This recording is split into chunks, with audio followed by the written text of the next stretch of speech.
They help me, so that's good. Thank you. Okay. We didn't get anything put together. Here we go. Okay.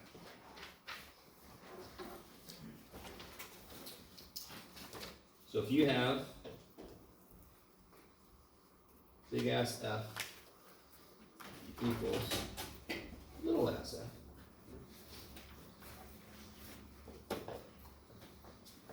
and just remind me, if I want to figure out the derivative of big ass F, how do I know it's going to involve a chain rule again? The function inside a function. Function inside a function, I love it. So how does chain rule work? What's the outside function? You can't go wrong here. The derivative. Yeah, the F, right? So how's chain rule work? Find the derivative. Derivative of the outside function, evaluated at the stuff, times Inside. derivative of the inside. Yes, is that cool? That's chain rule right there. Derivative of the outside function of stuff times the derivative of stuff. Y'all with me? That's chain rule. That's it. That's all chain rule is. Yes. Is chain rule kind of similar to like Bless you. to the product rule and stuff like that? Because it kind of seems the same. Holy shit! How low do you go? Okay. Sorry. The similarity is each part of the original function gets a term. That's the kind of theme I was talking about. Product rule, f prime g plus g prime f, right? They each get their own term. Quotient rule, f prime g minus g prime f over g squared. Inherent in there is they each get their own term. Chain rule, there's an inside outside. Okay, they each get their own term. I love that there's kind of a theme. It's not that we chose it that way. Is that that's how it works out. We did the limit definition proof of this yesterday, right? So it's just how it works out. If you apply the idea, that's what comes out. We didn't sit there and go, let's do this. No, it's just the way it is. So it's kind of nice that naturally there's this kind of idea. What's the question actually asking us to do? And you see how on a surface level this makes sense. If it said find f of 2, I could do that shit easy because I know what f is. But it said find f prime of 2. I'm like, oh shit, I better make that first. Now can I plug a 2 in? Yeah, so f prime of 2 would be what? Just plug a 2 in, right? F prime of f of 2 times f prime of 2. Okay.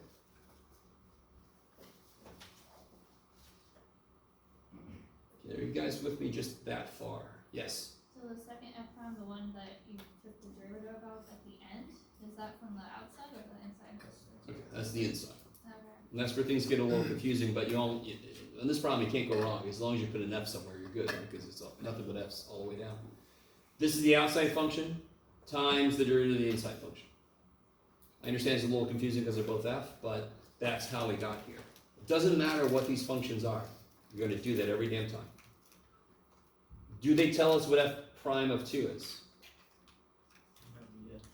What's this list here? Yeah, so I know f prime of 2. Yeah? Do they tell us what f of 2 is? Yeah. Alright, so now you guys can finish that up. Just plug in what you know. This is kind of nice. And some of you guys are like, I love it when you guys are like, well, they didn't even tell me what the function was. No, they did something better. They gave us all the freaking answers. I don't have to do shit.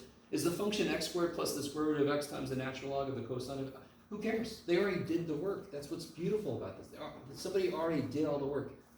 I just got to plug all the numbers in. That's even better than somebody give me a function. Just give me all the answers. That's fantastic. Yes?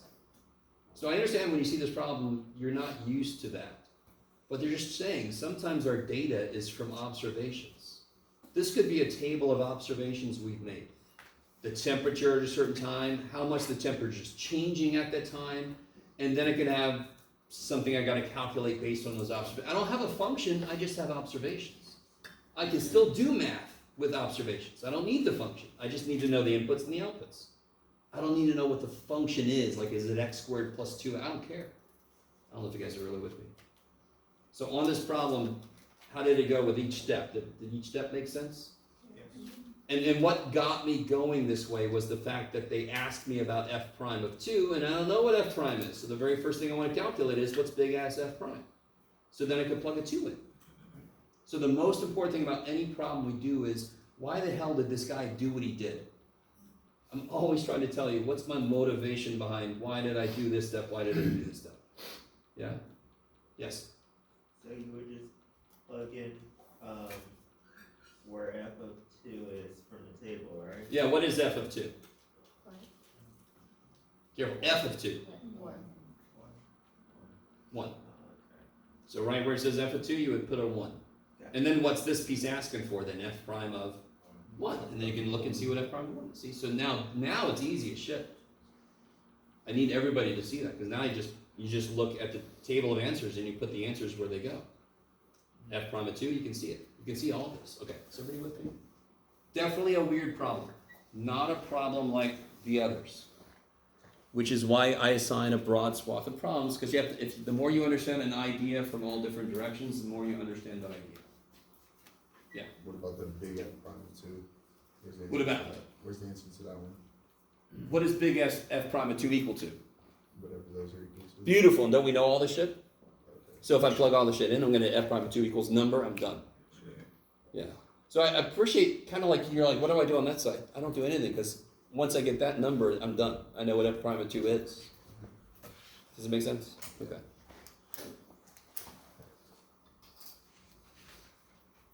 Is that all right? You guys all right? Anything else from homework stuff? I feel like there must be. 35. 35.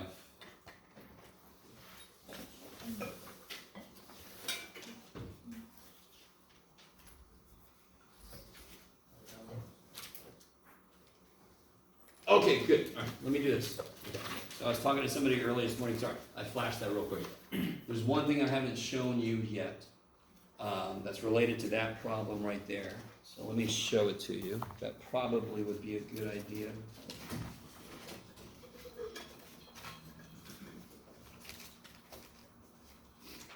Let me find some paper. Well, there's those.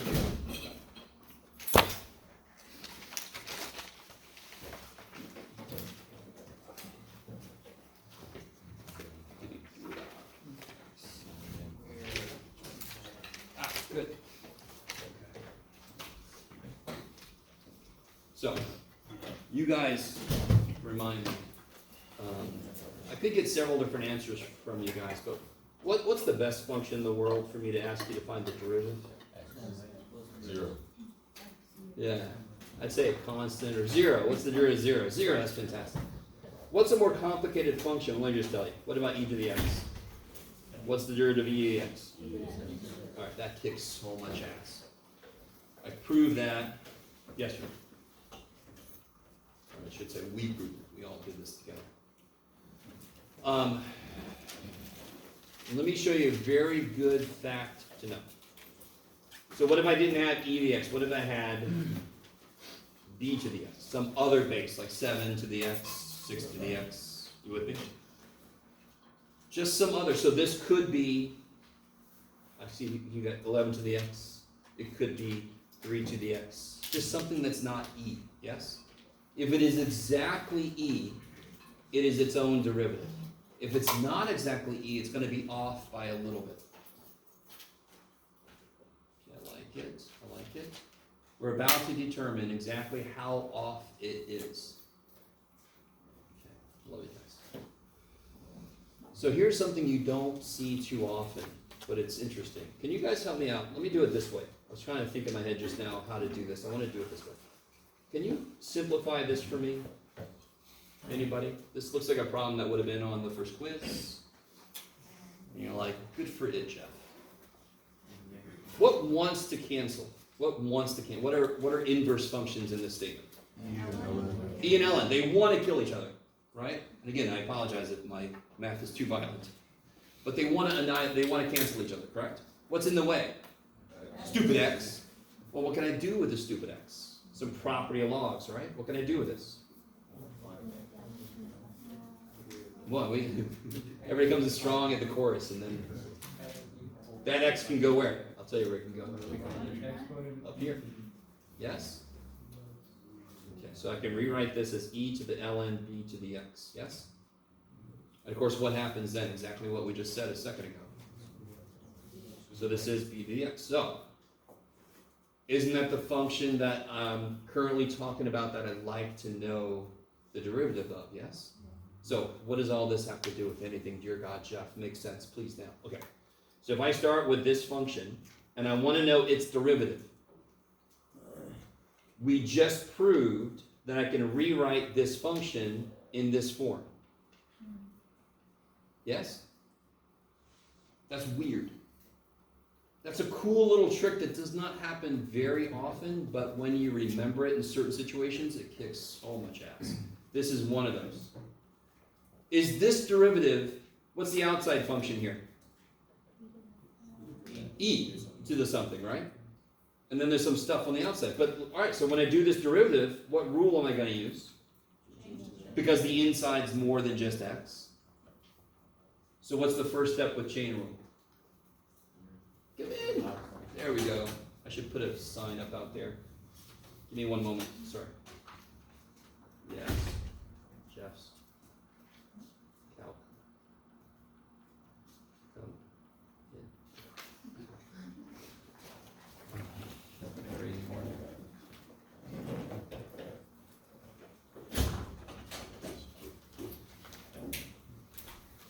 Hey, you made it. Wasn't anybody else up there? No.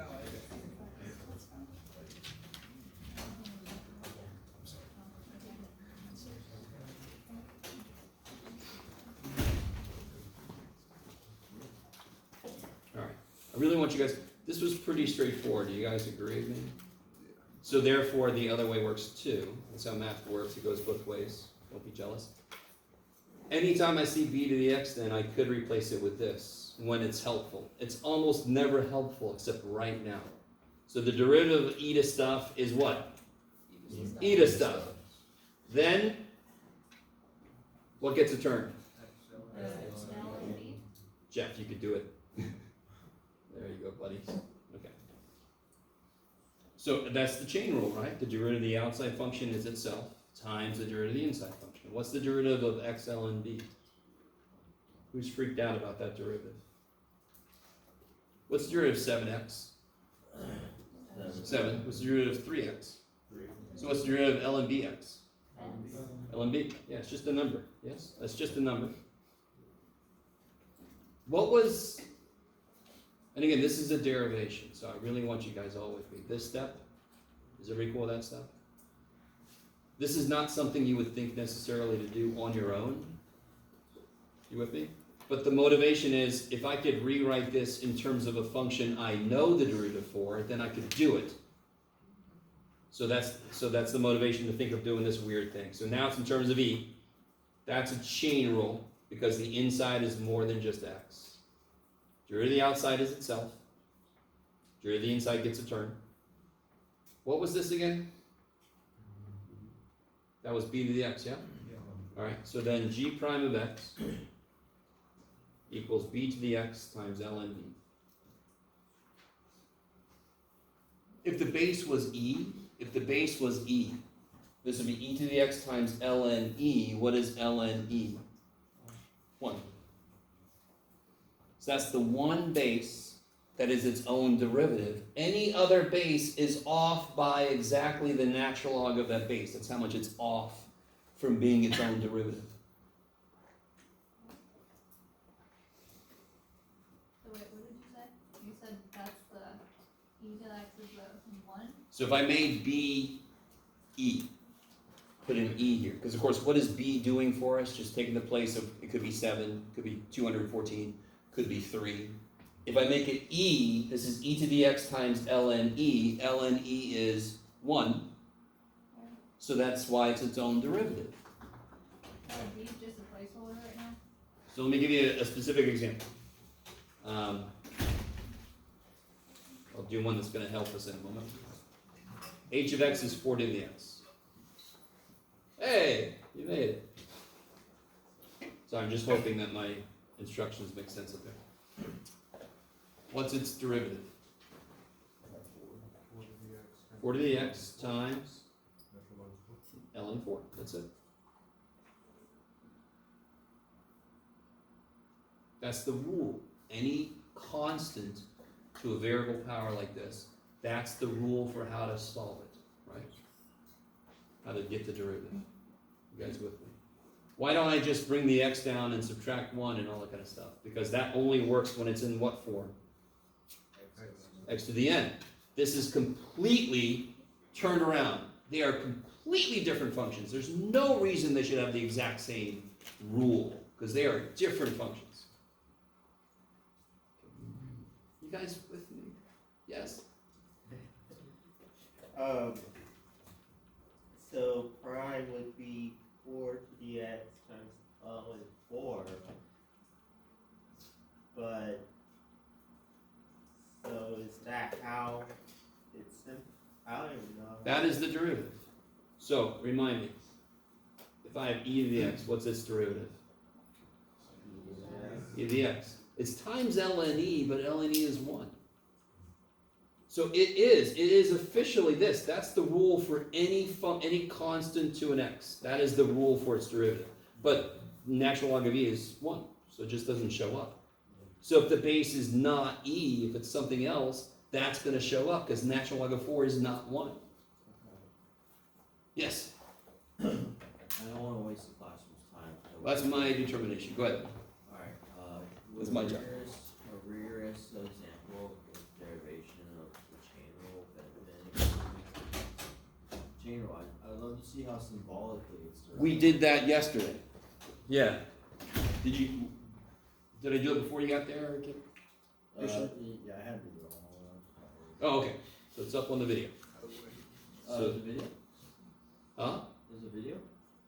Yeah. Hey, guys. I'm Jeff. There's on Canvas, there's a link to the YouTube channel up on the internets, and it's got the videos for the classes, yeah. So Missed that. there's one video that had a technical glitch, and it sort of froze, but at least you have audio.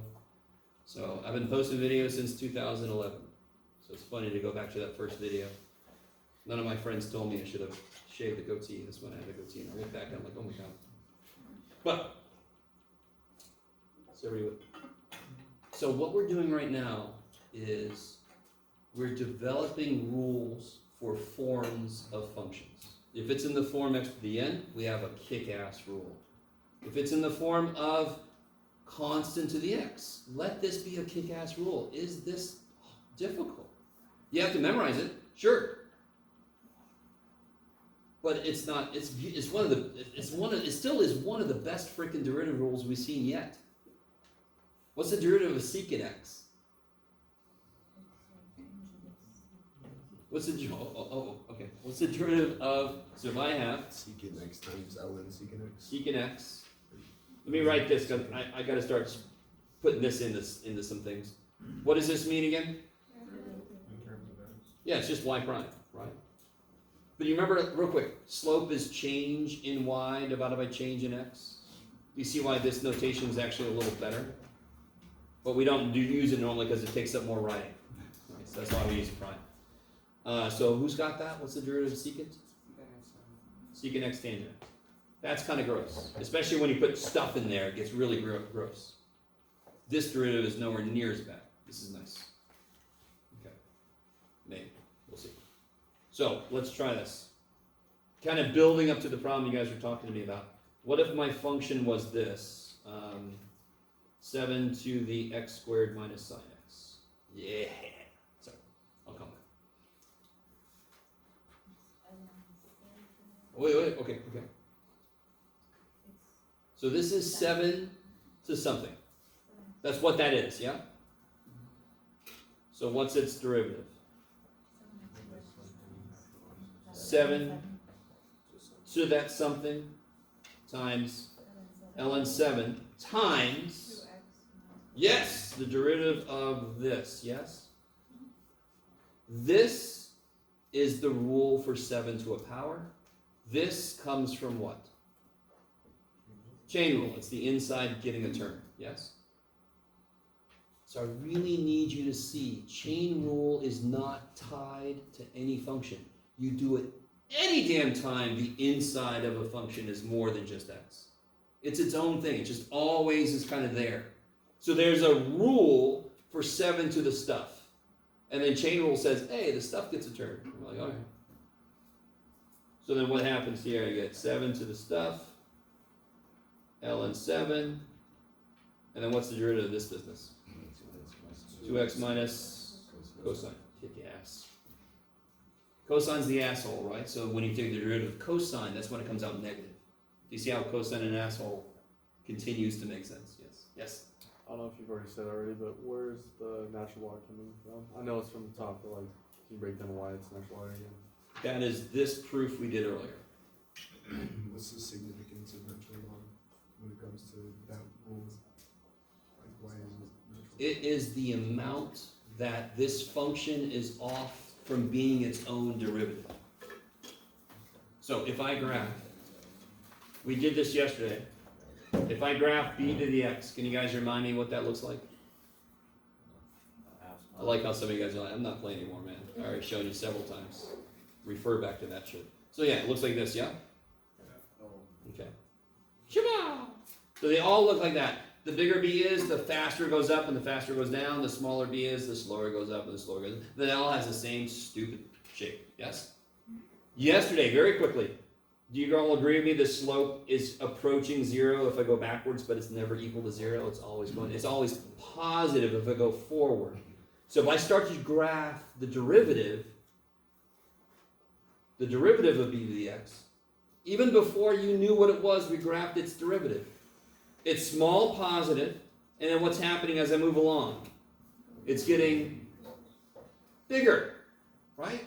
Okay, so if b is not e, the slope at some point is going to be natural log of b times the value at that point.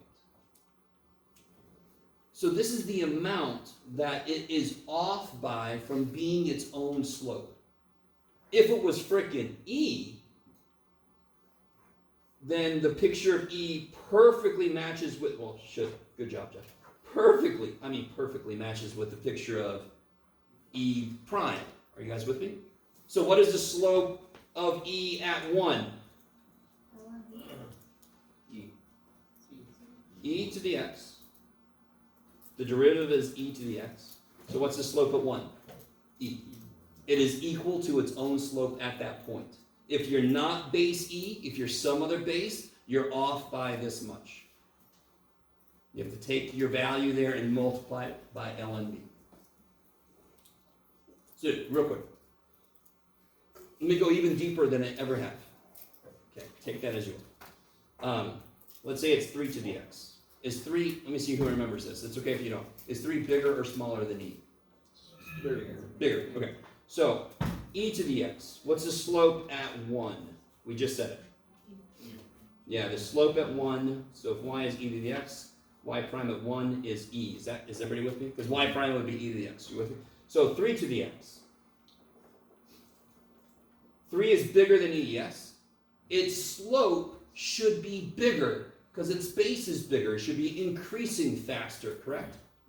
So at 1, what's the derivative of this? 3. Derivative of 3 to the x. 3 to the x times ln 3. So what's the slope at 1? 3 to the first times ln 3.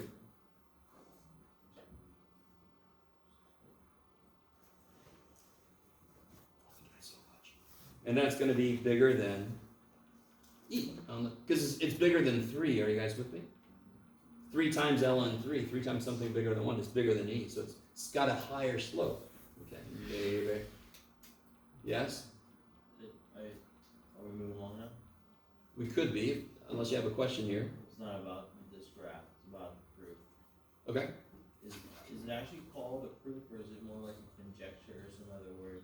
This right here Yeah. is a proof. It doesn't seem like a proof because you are like reverse engineering an answer. I thought a proof No. was more forward. We had an answer. We rewrote it in terms of something we know, Yeah. and then we did it. Okay. This does not feel like a proof because it's small. There's no formal language. I could put some formal language in here, but this is essentially a proof. No matter what the value of b, is, Right. this works, okay. So coming back to the actual problem in the homework, do you guys see what would happen here? Yeah, I did, okay. What was it again, I'm sorry? 3, 4, Number 35. 35, okay.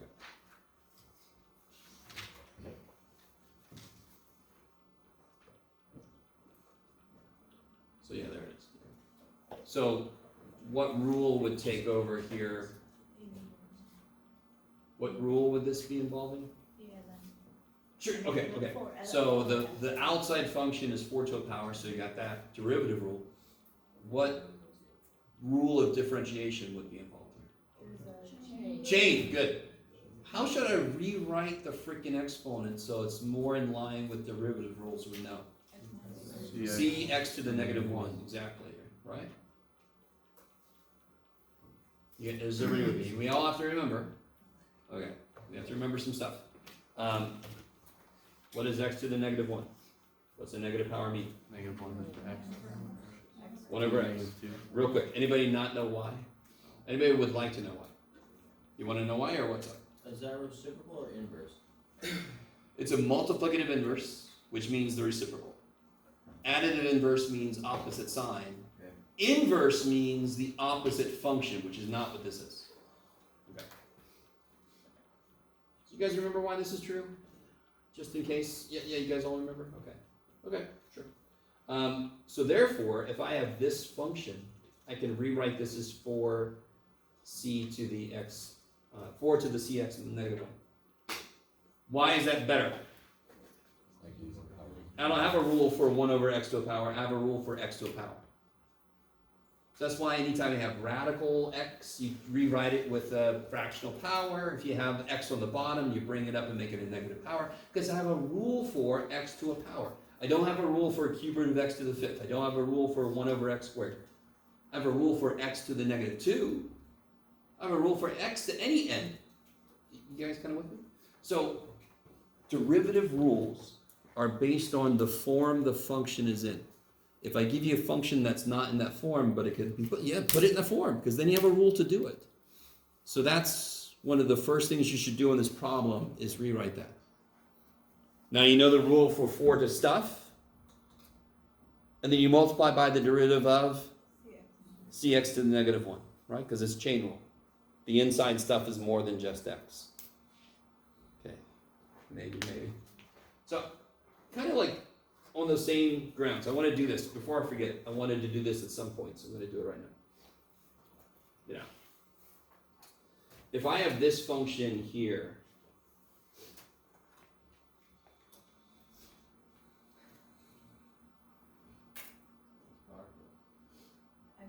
right, what's the first thing I would do to it? X sine x to the 1 half. Now, can somebody tell me what's the first rule I'm going to apply? What is this? What? Chain. It is a chain rule. Because the inside is a product. It is stuff to the 1/2 power. Do you guys see that? So the first thing I'm going to apply is the chain rule. So how does the chain rule work? The half comes down in front of stuff to the... 3. I'm not done yet, right? But I want to point something out. You never do multiple derivatives at the same time. I'm doing the derivative of the outside function so the inside stays the same. It gets its own separate term. So now I multiply by the derivative of this. And those of you who do this will have a better time. I know it's more writing. But if you write the rule and then do the derivatives on the next step, you're not going to make as many mistakes. You're not going to try to keep as much in your head.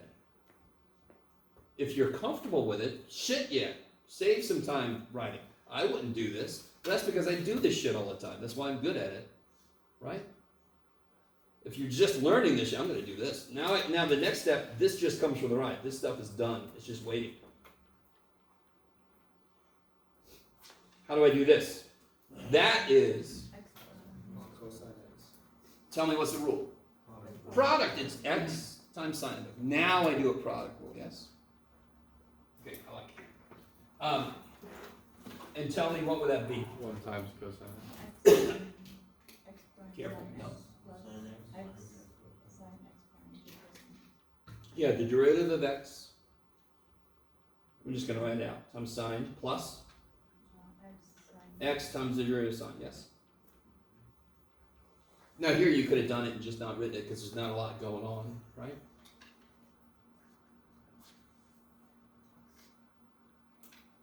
What's the derivative of x?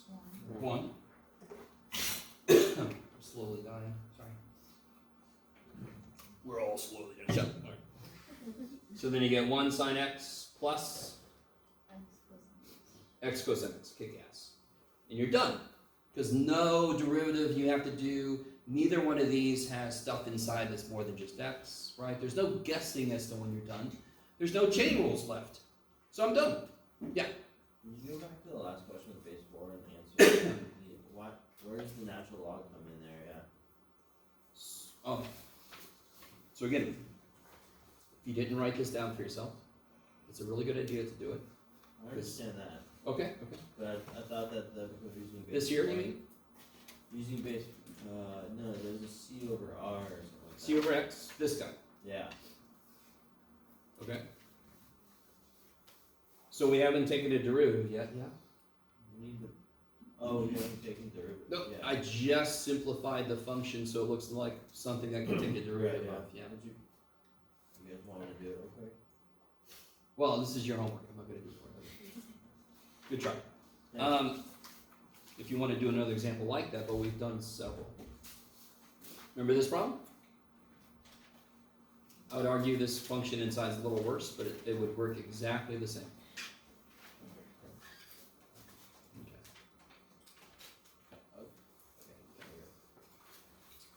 Let's see.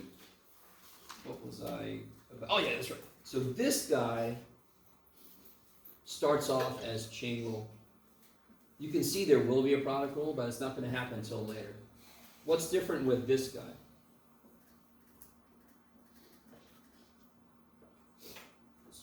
What is it primarily? What rule? Product. Product, kick-ass. Now, can you guys tell there will be a chain rule? yeah But do you see how important it is to know product rule is going to kick everything off? It is the product of two functions. That's what it is. That first one is stuff inside of our, okay, that's chain rule first. This one is the product of two functions. That's product rule first. I don't have to know ahead of time how many chain rules I've got to do.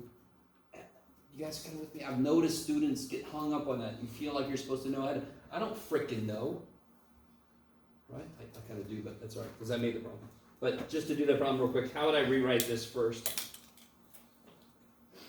x to the 1/2 Yeah, so I'd rewrite it as x to the 1/2 times sine of x x to the 1/2. Now,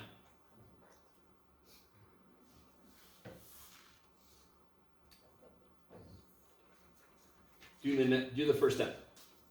Don't say anything. Do it. Just try to write the first step of this product rule.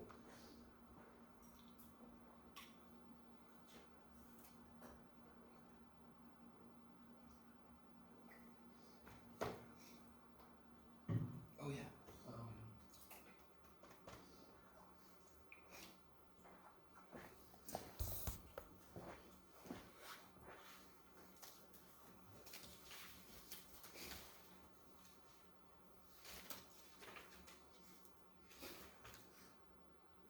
Oh, here.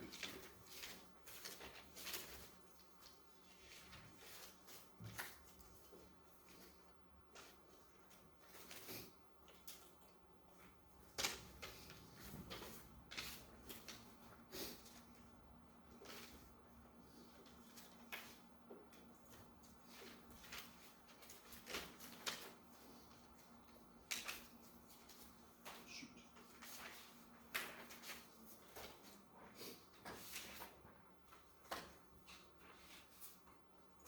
Wait, this was. Alright, so let me catch up to you. So you could write derivative of the first dude times the second dude plus first dude times the derivative of the second dude. Hey! glad you made it.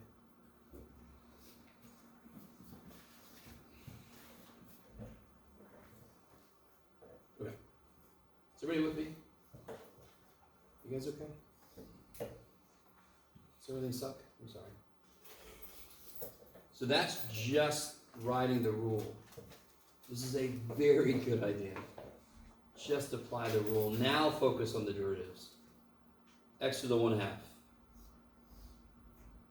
Right? If you have to take that derivative, you should be right now like, oh, thank God. Your favorite deed. Right? God, a coffee, like spaghetti monster, or anything. So what's the derivative of X to the 1/2? 1/2 x to the negative 1. Kick ass. And this shit's just sitting here, right? Because I understand a lot of you guys are worried about all this. No, that is just sitting there. That's the only part that had something to do. Plus X to the 1/2. Now, what does this involve? Go ahead and do it. I'll wait. Do that derivative here. Be really careful. This is not the square root of sine, right? What is the inside function? What is the inside function? Yes, X to the 1/2 power. I love it. So what's the outside function? Sine, good.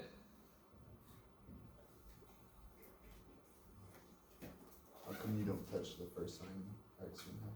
Because the rule is, if I have F times G, F prime G plus F G prime, they each get their own term. This is F prime times G, so I don't do shit to G first, right? Whatever G is, it's just there. I do F prime times G plus F now is just sitting there, G prime. Yeah. All right, so what's the derivative of sine? Cosine of stuff. Times, and what's really cool is we already did the derivative of this, didn't we? It's kind of nice when it repeats functions, because you've already done some of the work. We did that over here. Go. Can you explain why it's 1/2 of x to the negative 1/2 after the cosine? Is there an inside function in sine that's more than just x? What's inside of sine? X To the. 1/2. Good. So is the inside of sine more than just x? Okay. Yes. So I do the derivative of the outside times the derivative of the inside. Gotcha. Yeah. Okay. So anytime the inside of the function I'm looking at is more than just x, chain rule comes into play. And again, the conceptual idea of that is I'm on a train. If the train is moving and I'm moving, our rates of change combine to make it look like I'm going faster to somebody standing on this side of the road. If the train's going that way at 10 miles an hour and I'm running this way at 10 miles an hour, I'm going to look like I'm standing still. Or I'm going to look like this to somebody standing on the road. Are you guys with me? No? There's a video I should try to find maybe during the break where somebody goes, he has like a gun that, it doesn't shoot a bullet, it shoots like something, but it shoots out at 55 miles an hour, this object. So he drives at 55 miles an hour and he shoots backwards. And somebody's videoing from the road and it just drops. It just drops. From this guy's perspective, it goes. You with me? Can you imagine you're in the car, you shoot. That looks like it goes, doesn't it? From my perspective on the road, it just drops. So the two rates of change will interact with each other. That is fundamentally what the chain rule says. If the inside function has its own rate of change and the outside function has its own rate of change, those two things will interact. Okay. So here's, once you get the calculus down, you can still be a little frustrated because I'm going to want some basic simplification done. There ain't shit you can do with this. There's no like terms, there's nothing. You can put it on the bottom, make it a root, but that's silly. Don't do that weird stuff. Can anyone see what you can do here? X minus, X with y. What can I put out front? What's the best thing to go out front? 1/2. Do you have any like stuff? When you multiply, you look for like bases, right? Do you have any like bases? Good. So if x to the 1/2 times x to the negative 1/2. Does anyone know what that is? What do I do with the powers? Add them. What's 1/2 plus negative 1/2? And what's x to the 0? They cancel. Die. They become 1 is a better way to say that. Oh, they become 1. So these go away. The 1/2 comes out front, and then I just have the cosine. There's no way in hell you can know ahead of time how the simplification is going to work. So if you're like, I didn't know that was going to, neither did I. I didn't know that was going to happen either.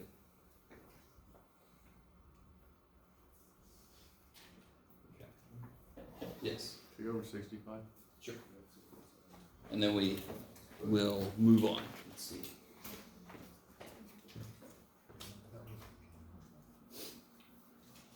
Did everybody get that? I'm sorry. Everybody got that? Okay. 65. Final points in the graph of that function where it's horizontal. Okay, so we've done problems like this before, correct? I'm just saying, we've seen this kind of problem. You're gonna see, find the equation of the tangent line, you're gonna see, find where it's horizontal. You're gonna see that problem a lot throughout the whole semester because we're gonna continue to learn new derivatives. So they're always gonna bring back this old thing with new functions and new derivative rules, yes? Does anyone remember how to rewrite this to make it look more calculus-wise, so I can tell what's going on? What's a way to write sine squared x? Sine x squared, 11. So what's the very first step on this problem? Simplify it. Yeah, you try to simplify, and there's no simplification you can do that would really be helpful, right? Well, the sine and x. Oh yeah, I'm sorry. So yeah, you can rewrite that. I'm with you. But I mean, there's nothing to cancel, there's nothing to factor, there's nothing to do that. Tangent line is horizontal, references the what of that function? The slope. Derivative, I love it. So when you say that word, it sounds the same as slope. So of course I'm going to first take a derivative. And then I'm going to set it equal to 0. Now some of you guys are going to have a lot of fun because this is going to be remembering your trigonometry, how to solve trig equations. It says all points. So whenever you have trig functions, there's a possibility that it could be an infinite number of answers, yes? Do you guys remember that from trig? Do you remember, let me just say something. Pi over 3 plus or minus 2 pi k. Does that sound familiar to anybody? Because if you want sine to equal a certain number, doesn't it equal that same number an infinite number of times? I can go backwards, yeah. That's the plus or minus 2 pi k. Where k is a whole number, or an integer, yeah. Okay. Maybe? If you have no idea what the shit the plus or minus 2 pi k business is, come see me. But, yeah. So is the question about the calculus of this, or is the question about the trig of this? How to solve it? Oh. Can you take a derivative of this thing? Yeah. Okay. And then you're going to set it equal to? 0. Okay, good. So I don't know if you've tried that yet. That's my question is, did you get stuck with the trig equation solving, or did you get stuck with the derivative? Haven't done it. Okay, so now you know the first couple steps, and then let me know if it gets stuck after that. Yeah. So, I always have trouble with the finding the tangent line, like where it's parallel or horizontal. Oh yeah, Is there sure. is there certain steps that you do to be able to find the equation for something like that? You're talking about two different things. So if I say find where the tangent line is horizontal, that kicks ass because you slope equals 0. Find the slope, set it equal to 0, solve. Bam. So whenever you see find where this is horizontal, that is always what you do, right? You're thinking about the problem on the test, where I gave you a function and it said find the tangent lines where this is parallel to this line, yes? Yeah. So, real quick, if I knew that my tangent line is parallel to this line, You could do it, Jeff. Can you? Maybe. Sure. My tangent line is parallel to this line. Just that information by itself, can you tell me something about my tangent line? Second, same slope. So how do I find this guy's slope? Solve for y. Yeah. So if I subtract blah blah blah, divide by 18. Look at this, isn't this gross? Who gives a shit? I don't care about that. The only thing this is going to tell me is what my slope is. So what's the slope of my tangent line? Good, so we know from that information by itself, we know the slope of our tangent line is supposed to be -1/2. Everybody with me? So that problem I gave you on the test, when I said it's parallel to 36 blah blah blah, you could just right there figure out its slope. Oh, that's the slope of my tangent line. Now I'll come back to the first part. If my function is, I don't know, can I make one that's going to work? Let's all find out. Here we go, everybody. Let's go on a little adventure. Sorry? Let's say this is my function, and I want it to have a tangent line parallel to this line, yes? I know my slope is supposed to be -1/2. Well, how do I figure out my slope from this? Take the derivative. 2x. This represents the what? Slope. And this represents the what? Slope. So these two, since they're supposed to both be talking about the same thing, they have to be equal to each other. Yes. I've determined the slope through calculus, and I've determined the slope through algebra. They have to be equal to, because they're both talking about the same line, correct? The difference on your test is you had a quadratic here, you get a plus or minus. That's why you get 2 lines. Yeah? So if I set these equal to each other, what do I get for x? That's right, kids. -1. Yes? Why the hell is it called a secant line? So, let me see how I can explain this. Well, I'll tell you this. There's a series of animations that I have to find again that might be good to show you that's related to trig. That actually shows where the tangent is and where the secant is. So if I show you a unit circle, I think a decent number of you guys could probably point out the cosine and the sine. But then you might say, where is the secant? Where is the tangent, right? Okay, good. So I'll find that animation. Hopefully, somebody reminds me. Thank you. Okay. And then from here, now, on your test, you should have gotten a much easier, you should get plus or minus 1, just to give that away. No matter what test you got, I devised it so you got plus or minus 1. So you know the slope, and you know the x value. You plug this in to get the y value, then you can do y minus y1, you could do mx plus b, right? Okay. All right, so, new stuff.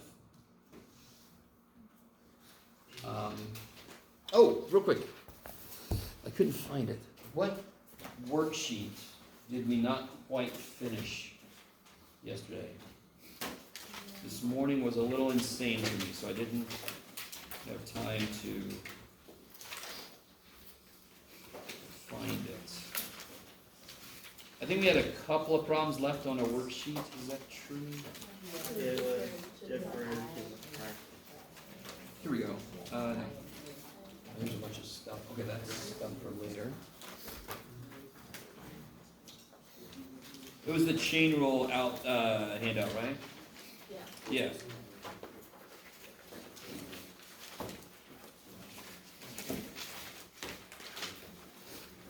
Yeah, damn it. Let's see.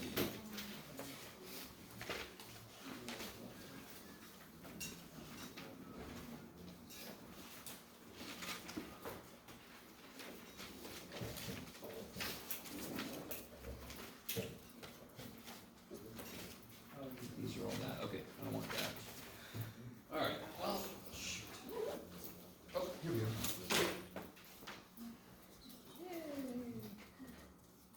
Here we go. Perfect. All right. Past Jeff tried to be nice to present Jeff, but I didn't let him. So if you weren't here yesterday, this is all on video. So this is something you guys worked on in groups yesterday.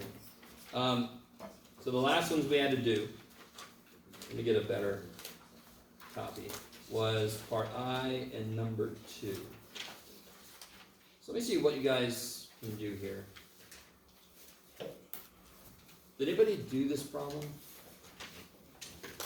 I remember helping a few people out. Did anybody try this problem? Let me say it that way. A few guys, okay. First thing you have to realize is what's the derivative of secant of any of these? Remind me. Secant of that stuff, tangent of that stuff. And this is where this kind of problem gets weird. The derivative of secant is 2 parts. That is a very strange function. That doesn't normally happen. So what's the first step on this?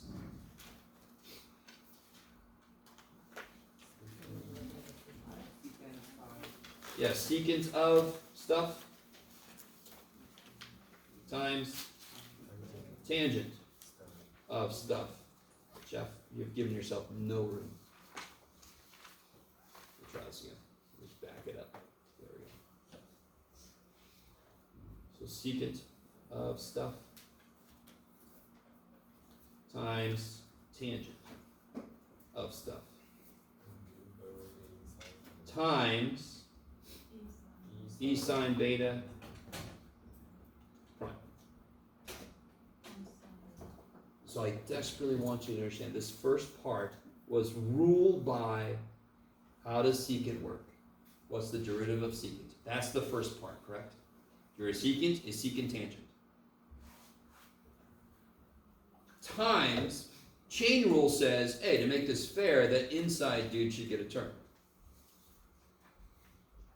So is everybody cool with the fact that the first part, I'm not going to do a damn thing with this? It's done. There's nothing to simplify there. I got to do stuff with this guy, right? And this guy is relatively nice. So I'm going to write secant stuff. He's there.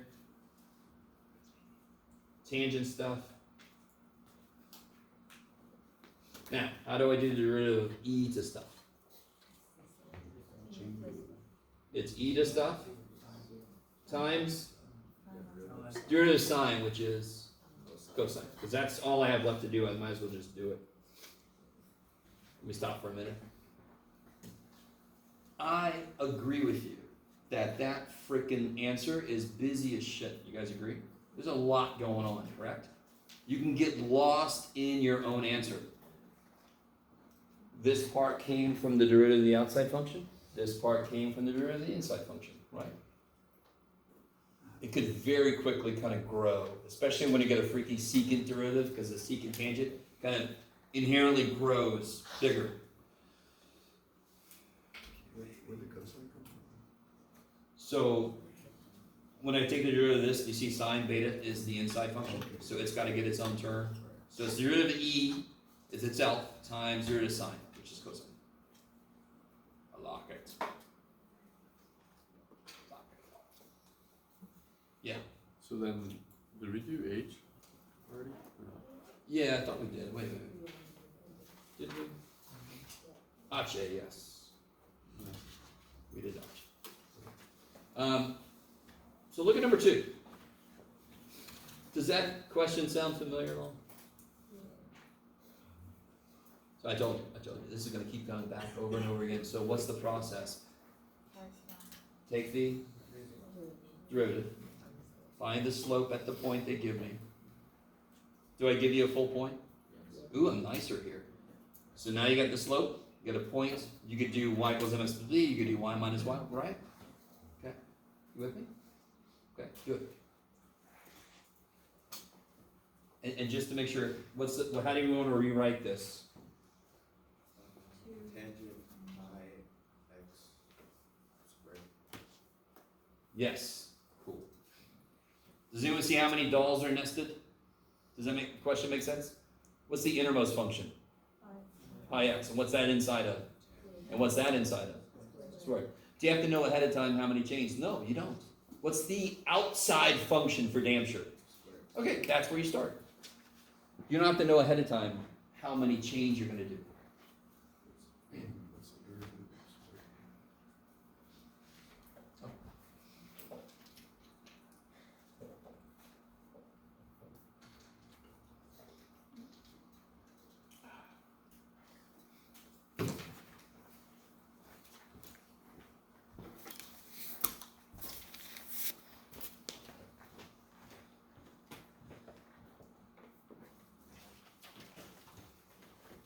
Kelvin. Hope. Help.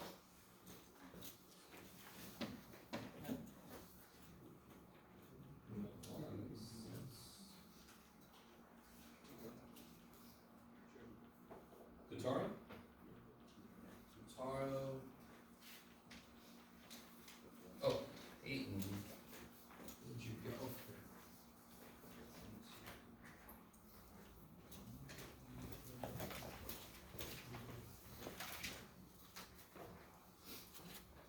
Okay, so let me see, let me catch up to you guys. So we're taking the derivative here so we can figure out the slope. What's the derivative of anything squared?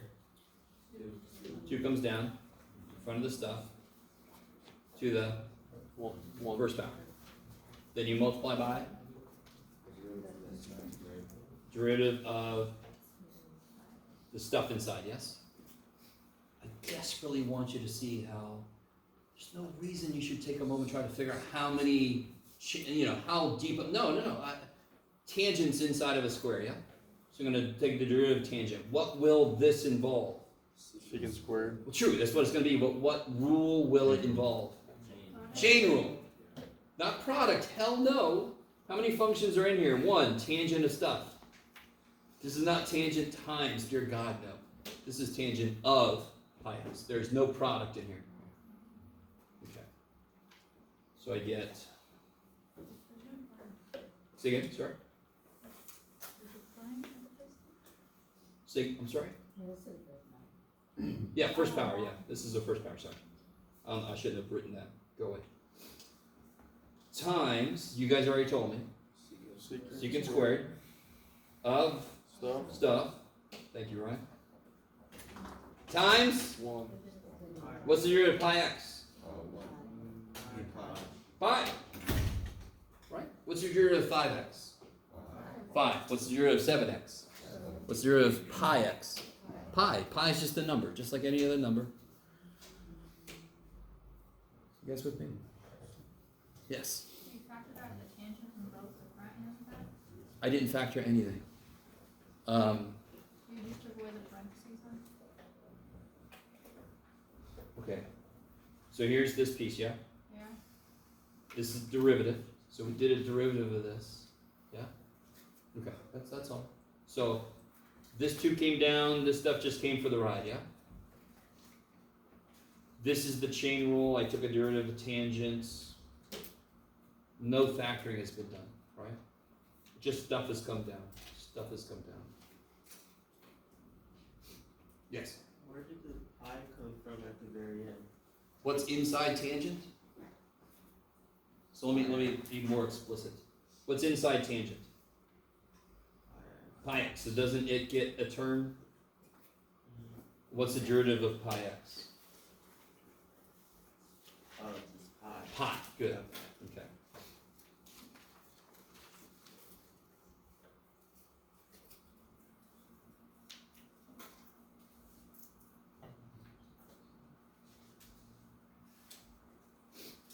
Okay, so that's where we get to. All right. So something you guys desperately need. Okay, that's a decent little amount to write, correct? Do you see the very first thing we did? It just kind of came along the ride. It just came for the ride. So I understand that a lot of your problems are going to be kind of like long, but big chunks of it are just shit that's just going to come for the ride, and this other part's what you're actually working on. Does that make sense? I don't have to do something with every part. It just, big chunks of it are just kind of coming along for the ride while the other parts are, it's like, come on, guys. All right, I'm trying to figure myself out. I don't know if that helps at all. Inherently, this is going to have parts to it because chain rule keeps adding shit on at the end, correct? So you could get very kind of long answers, but big parts of it you're just kind of rewriting as you go along. Okay. What's the next step here? That's the derivative. Why did we take a derivative? A tangent. Why did we take a derivative? So that's for tangent. Get the slope, right? Because it's asking me for the tangent line, so I need its slope. Its slope where? At 3/4. So what's the next step? Plug in. Plug in 3/4, so I can figure out the slope at 3/4. Yeah. So if you plug in 3/4,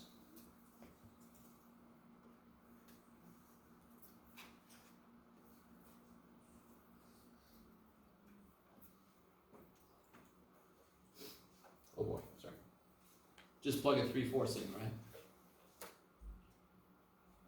Now here's where you have to remember your trig stuff, because I don't want to see decimals here. Yes? On the first part of it, why is it 3 pi over 4 instead of pi times 3 over 4? I wish I would have written this like this, because pi times 3 over 4 is 3/4 pi. Okay. Pi times 3 is 3 times pi, so I can just make it 3 pi over 4. And that looks more like what I'm used to from trig. What quadrant am I in for 3 pi over 4? Second. I'm not quite a full pi, right? And you guys are like, yeah, that's one way I would describe you, Jeff. Just short of a full pi. So I'm in the second quadrant. Anyone know what the sign, S-I-G-N, of tangent is in the second quadrant? Negative, good. So what is the tangent of a pi over 4 reference angle? What's the tangent of 45 degrees? Root 2. I love you guys so much. 1. Tangent, sine over cosine. Sine and cosine are equal at 45 degree angles, therefore some kind of 1, since the second quadrant is -1. So this is just -1. -1 times 2 is -2. Times. Right, so the tangent of 3 pi over 4 is -1. Anybody remember the secant of 3 pi over 4? What's secant related to? Inverse cos. 1 over cosine, not inverse anything. It's 1 over cosine. What's the cosine? Now hit me with this. What's the cosine of 45 degrees? Root 2 over 2. In the second quadrant, cosine is negative, but I'm squaring this, correct? So who gives a shit? So 2 things I gotta do. All right, let me see if you guys pull this. Little side note. Cosine of 3 pi over 4 is negative rad 2 over 2, yes? So what's secant of 3 pi over 4?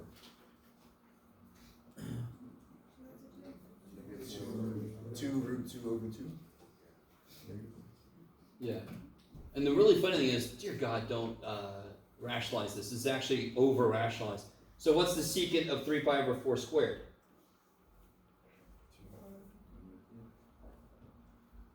What's negative 2 squared? 4. And what's rad 2 squared? 2. 2. So all that shit, this here is 2. Now, if this made 0 sense, dear God, come and see me. If this is like, all right, but I don't remember that, okay, come see me. Well, you have to review. You have to remember how to do this. Yeah? Yes? Is there a way to put secant squared in the calculator? Of course. You do 1 over cosine stuff squared. Because secant is 1 over cosine. But again, on the test I would say, I want the exact answer. So you could get, the exact answer might supposed to be 7 rad 3 over 2. I don't want to see decimals. So you have to remember what these are. And what else is in here? So that's 2, yeah? Pi.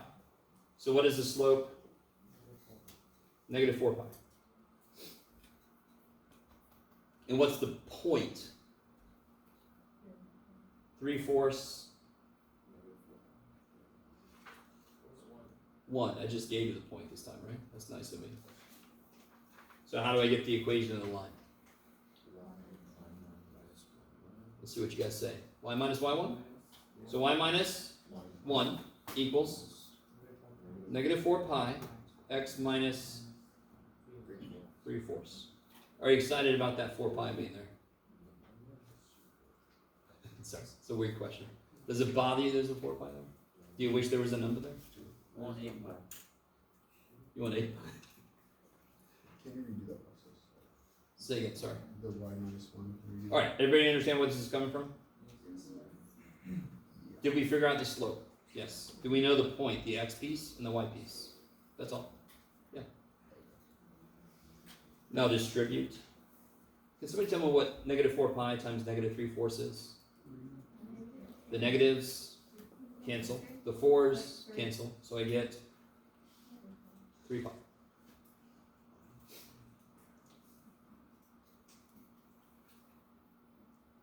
And what's the last step?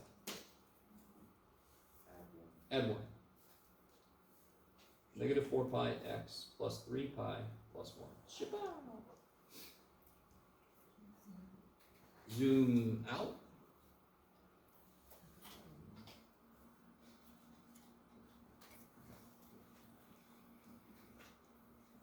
Rushing on the third step. Real quick, I want to say,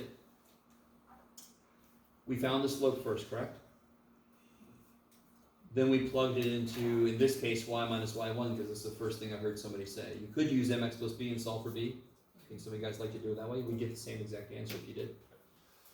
So the process doesn't change. The specifics change. I had some trig in here, got to do all the reference angle shit. But that's just little details within the broader idea. Get the slope, get the point, plug it in.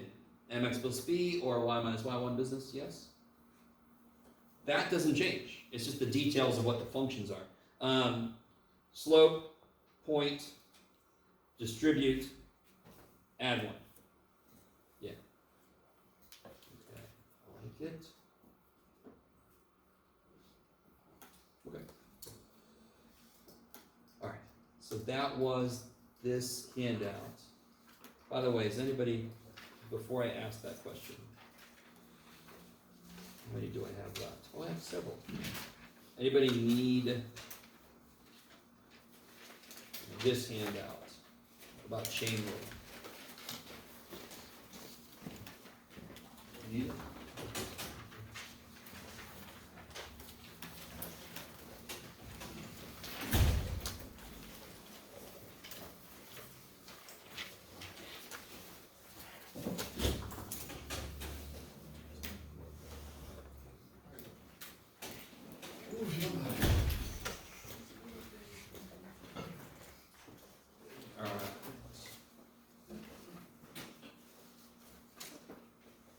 So this is kind of like the idea of types of functions you don't need chain rule, types of functions you do need chain rule.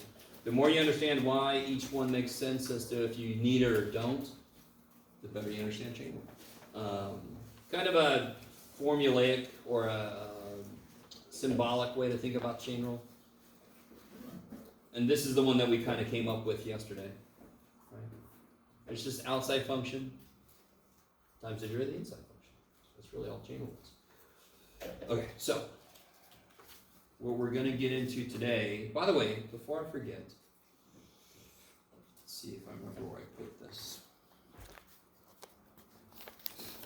I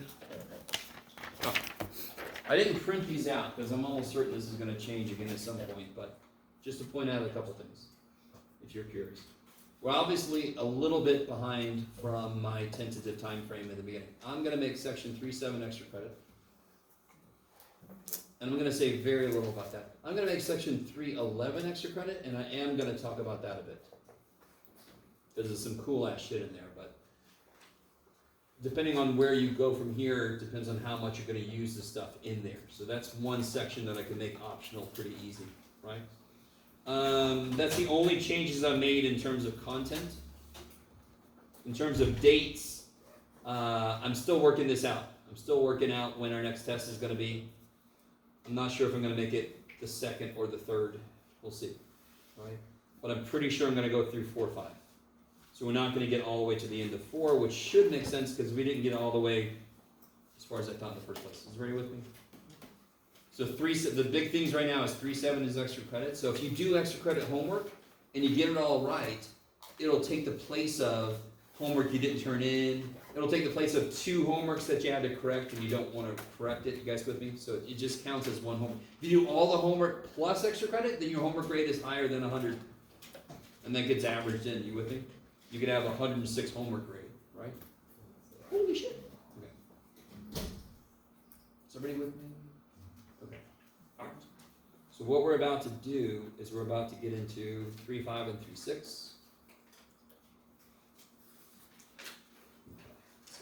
Yeah, I'm going to get a little bit into 3.5. We'll take a break.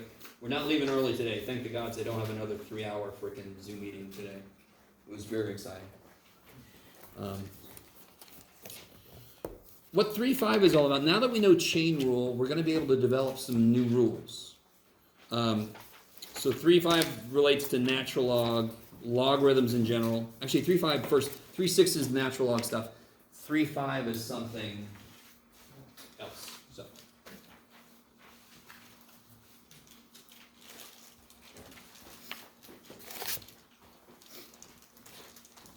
Let me see if I can get you guys to agree with me about a few things.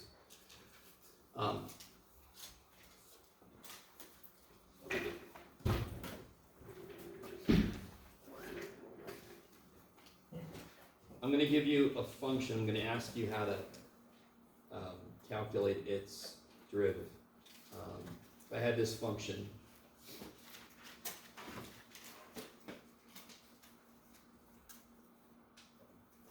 how would I calculate its derivative?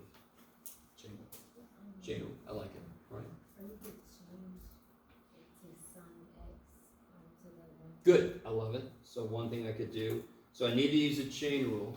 And Destiny's saying that's true, but we should also make this look like that. That looks more like a rule, right? You guys all with me?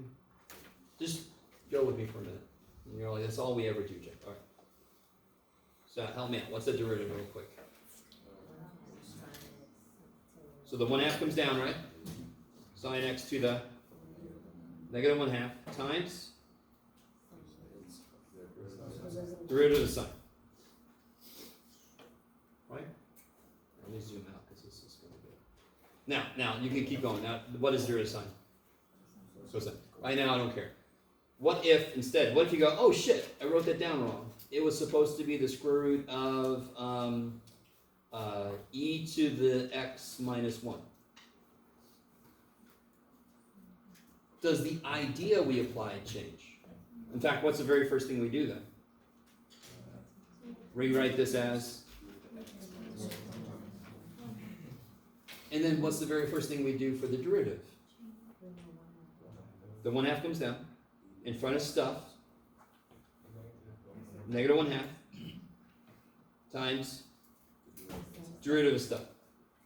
Now, and then the next step would be the derivative of this, correct? Now, do you all agree?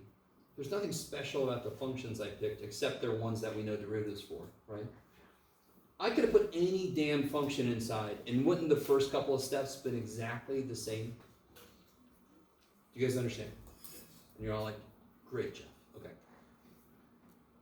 So here's the point. What if I said f of x is the square root of some function of x, and I'm not going to tell you. Nah. So this y could be sine x, yes? Y could be e to the x minus 1. Y could be x squared plus 7x divided by x squared minus 4x plus 3. It could be any freaking thing. You guys with me? Because it did not matter what function I picked. The first couple of steps, does everybody agree? These would have been exactly the same damn steps. If I was like, oh shit, this is supposed to be squared, then I just put squared, squared, squared. No thought. No thought involved. Yeah. I'm like, oh shit, it's supposed to be sine. Okay, 7x, 7. Do you guys understand what I'm saying? Okay. So what is the derivative of this then? Y 1/2. Yeah, I'm sorry. First thing we want to do is rewrite it. I like it. So what's the derivative? 1/2 y to the negative 1/2 times Y. y prime. Because y is the function of x that's inside, correct? I just didn't tell you what it was. I just was like, I'm not going to tell you what it is. But I don't have to. I don't care what function I put in there.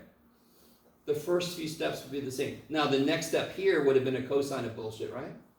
And then the next step here would have been e dx squared times 2x, right? I mean, the next step would have been dependent on what the function is. Can I go any further with this?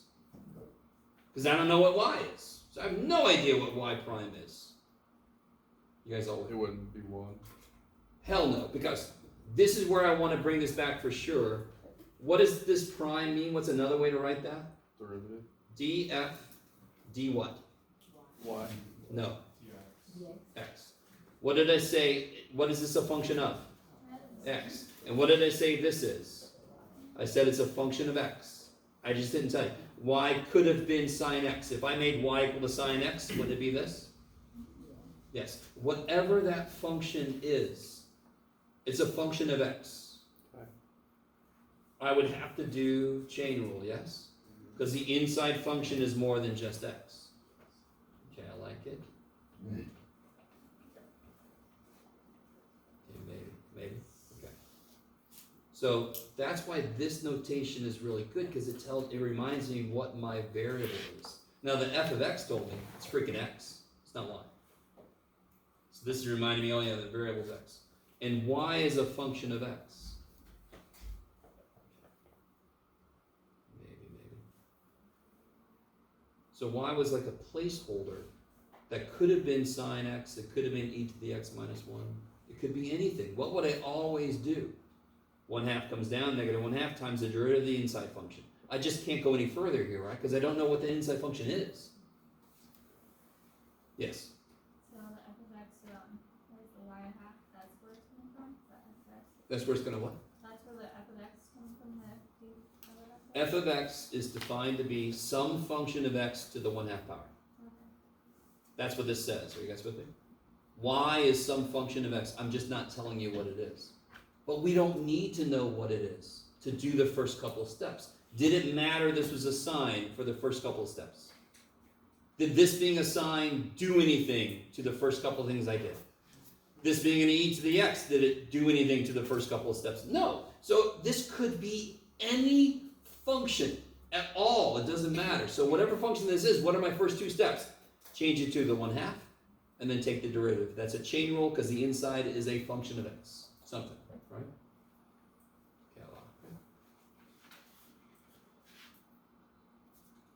What this is called, let me see. If y equals sine x, that is called an explicit function of x. Where have you guys heard the word explicit before? Anybody? You go to buy, well, shit. I was gonna date myself. I'm old, you guys all know this. So back in the day, we would go buy, well, we'd actually go buy 8-track, I'm joking. I'm not that old. We go buy CDs. And on the front, it might say explicit language advisory or something, right? So, and then that might be, I don't know, video games have like an explicit whatever. Or you could say a movie has explicit violence, explicit gore, right? Exactly. So explicit means, anybody know what it means? No? Not implied. I like it. Not explicit. That's perfect. No. But what does explicit mean? It means in your face. So National Geographic, when I was a little kid, we'd watch it, and a tiger would come, but it'd be behind a bush when it would eat whatever, you know. It's behind the bush, and the bush is shaking, and I'm a little kid, I'm like, tiger's having fun. So that was implicit. There's implied tiger ending something's life and eating it, yes? You guys kind of with me? Mm-hmm. And then you can watch some, documentary, and they actually show it. That's explicit. They're showing it. And here it is. It's in your face. Yes? So Alfred Hitchcock, great implicit stuff. And then nowadays, you got like, my brain went right to Hostel or whatever. You got movies where it's explicit. All of it's right there. Blood splatter all over. You guys kind of with me? So explicit versus implicit. Explicit, these are explicit. Did I show you what the function was? Yes. It's sine of 7x now. I changed it. Did I hear, am I showing you what the function is? Nope. It's y. I don't know what the hell it is. I'm not going to tell you. It could be sine. So this is implicit. Y is a function of x, but it's not, I didn't explicitly tell you what that function is. So this is called implicit differentiation. Yes? Is that just with y, or is there others that would be implicit as well? We'll see. It depends on what, you can use whatever variables you want to. Does everybody understand that x and y, there's nothing special about them? We could have used a and b, right? I was talking to somebody, I gotta look up, there's a history of why we use x. And then we said, oh, the next letter is y. Let's use that too, right? Our history could have been very different. The history of math reads like drunk history math. There's a lot of weird shit that happened. So, let me show you one more example of what I'm trying to say. What if my function was, it doesn't matter, Jeff, x squared plus 7 to the 11th power. what would you do? Bring 11 over, 11 down, and then to the 10th, 10 power, and then chain roll. So you're Times. getting the derivative of the inside. you're the function. inside. Yes? And then it's not done, but I'm gonna stop there, because that's my point so far, right? You're not done if this was the problem, you do that derivative, blah, blah, blah. What if I said, so what if y is x squared plus 7? So what if I just rewrite this? Y is x squared plus 7. So then I get y to the 11th. So what's the derivative? It would be 11 y to the 10th times y prime. Yes? Are you connecting this to the equation on the top right, or is it just something different? If I said let y equal x squared plus 7, so I just put a y there. There'd be a y there. Okay. There'd be a y there. Yes? There's another way to kind of look at this. So then, So instead of telling you explicitly it's x squared plus 7, I could hide that and just say, that's some function of x, right? Hmm. Because again, if I give you another explicit function to the 11th power, does the first step change? G prime. What do I do? 11 comes down in front of the stuff, yes? 11 came down in front of the stuff. The stuff is now to the 10th power, and then I multiply by the derivative of stuff, which is exactly what we did up here, correct? So does not matter what this function is, the first step would be the same, always, whatever that function is. That's what this is trying to capture. Okay. so what's the difference between, like, when we first started learning derivatives, when we would just bring the 11 down and then have the 10 and that would be the answer? Why are we now doing that? Is it just because you're telling us we're supposed to use chain rule in this situation? No. You know what I'm saying? What is this a function of? X.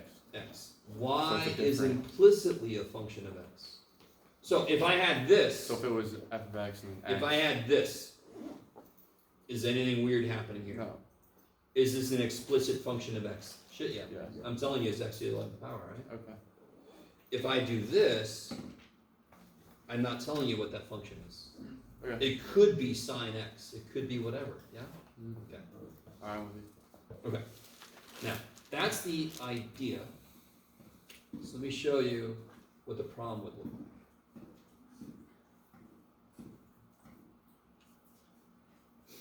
Anybody know what that is an equation of? Circle with radius 3. X squared plus y squared equals r squared, 3. Kick ass. Do you all agree with me that this is not a function? Why not?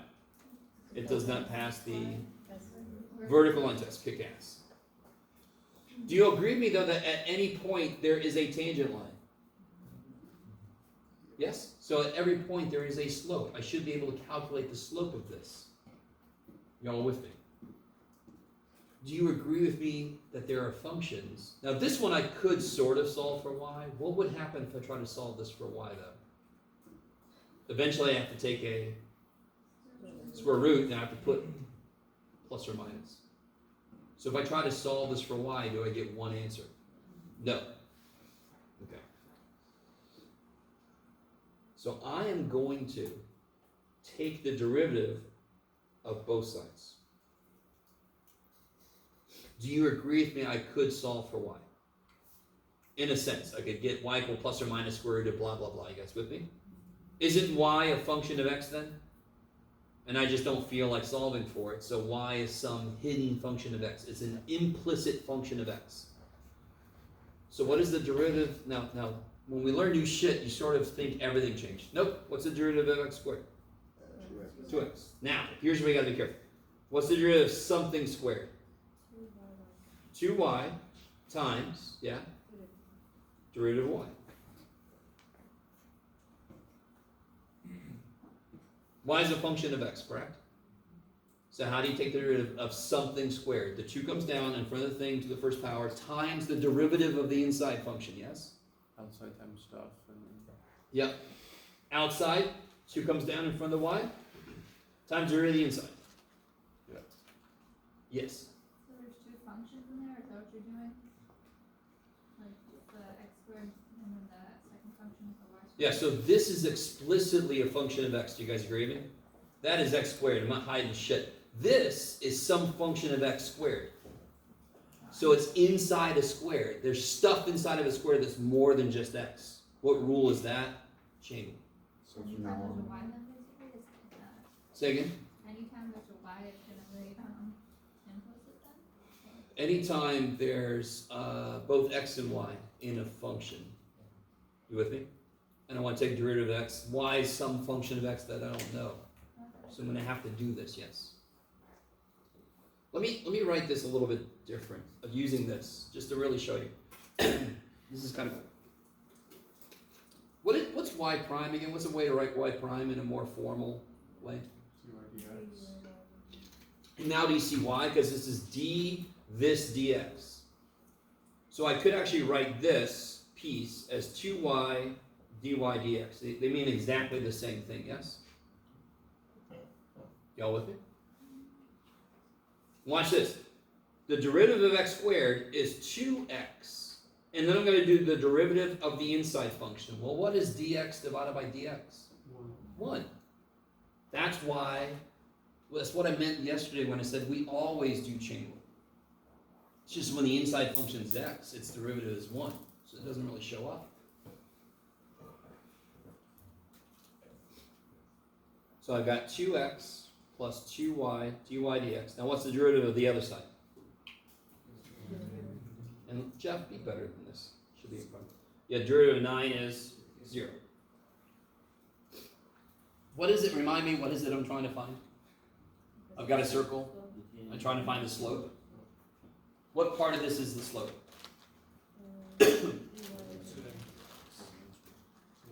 dy dx. So can you solve for dy dx? Get it by itself.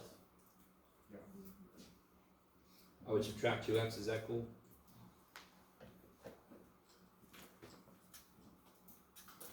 And then divide by 2y. The 2's cancel, is that alright? Now, I'll understand if you guys really don't agree with me, but this kicks so much ass. Let me show you why. This is weird. We're all used to this side, yes? I mean, that's y prime, correct? So you can put a y prime there if you want to. What we're not used to is this side having more than just x, correct? Okay, so help me out. What should the slope of this circle be at this point? 0. Should be 0, correct? Okay. What is that point? We said it was a circle of radius. This was a circle of radius 3. X squared plus y squared equals r squared, right? So r is 3. So what is this point? 0, negative 0, negative 3, 11. Say again, sorry? It looks like a negative 1 right Here? Is that better? there. Okay. Go by what I say. So if I plug that in, now here's what's weird. Normally we get a slope function and we just have to plug an x in. What does that slope function need? It needs both an x and a y. It needs the entire point plugged in. That's kind of cool. You guys definitely don't agree with me on that, but that's okay. What is the x part of this point? 0. And what's the y part? And of course that's 0. It's exactly what we said. It should be a 0 slope there, correct? The negatives cancel out. It almost doesn't matter because it's a 0, but yeah, the negatives cancel out. Yeah. Yes? Could you scroll up? I want to see what you did work-wise again. So I mean the very beginning is here. Now rewrote it in a different way, right? So you get 2x plus 2y. Chain rule says dy dx. The inside is more than just x. Derivative of 9 is 0. Then I solve for dy dx. So y prime is 0 thirds. Well, sure, but then that's 0. Yeah? 0 divided by anything that's not 0 is 0. And that matches up with what we knew. What should the slope be like here? If you had to guess. It's definitely, is it negative or positive? Positive. And a decent guess would be 1, sure, right? Like it comes around the corner and it's growing. I'm trying to do a 45-degree angle here, yes? Okay, that doesn't matter. Do you guys know how to get that point? Our side is. Yeah. At that point, aren't the x and the y equal to each other? You guys agree? At a 45-degree angle, aren't the x piece and the y piece equal to each other? I like it. So in our original equation,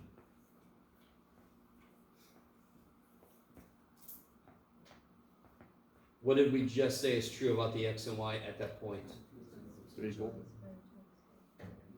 They're equal to each other. Now, to be really honest, one is the negative of the other one. You guys with me? Because the x is positive, y is negative. So if I replace y with negative x, are you guys cool with that? At that point, isn't y equal to negative x? They're the same length on the triangle at a 45-degree angle, correct? Okay, so I can replace y with negative x.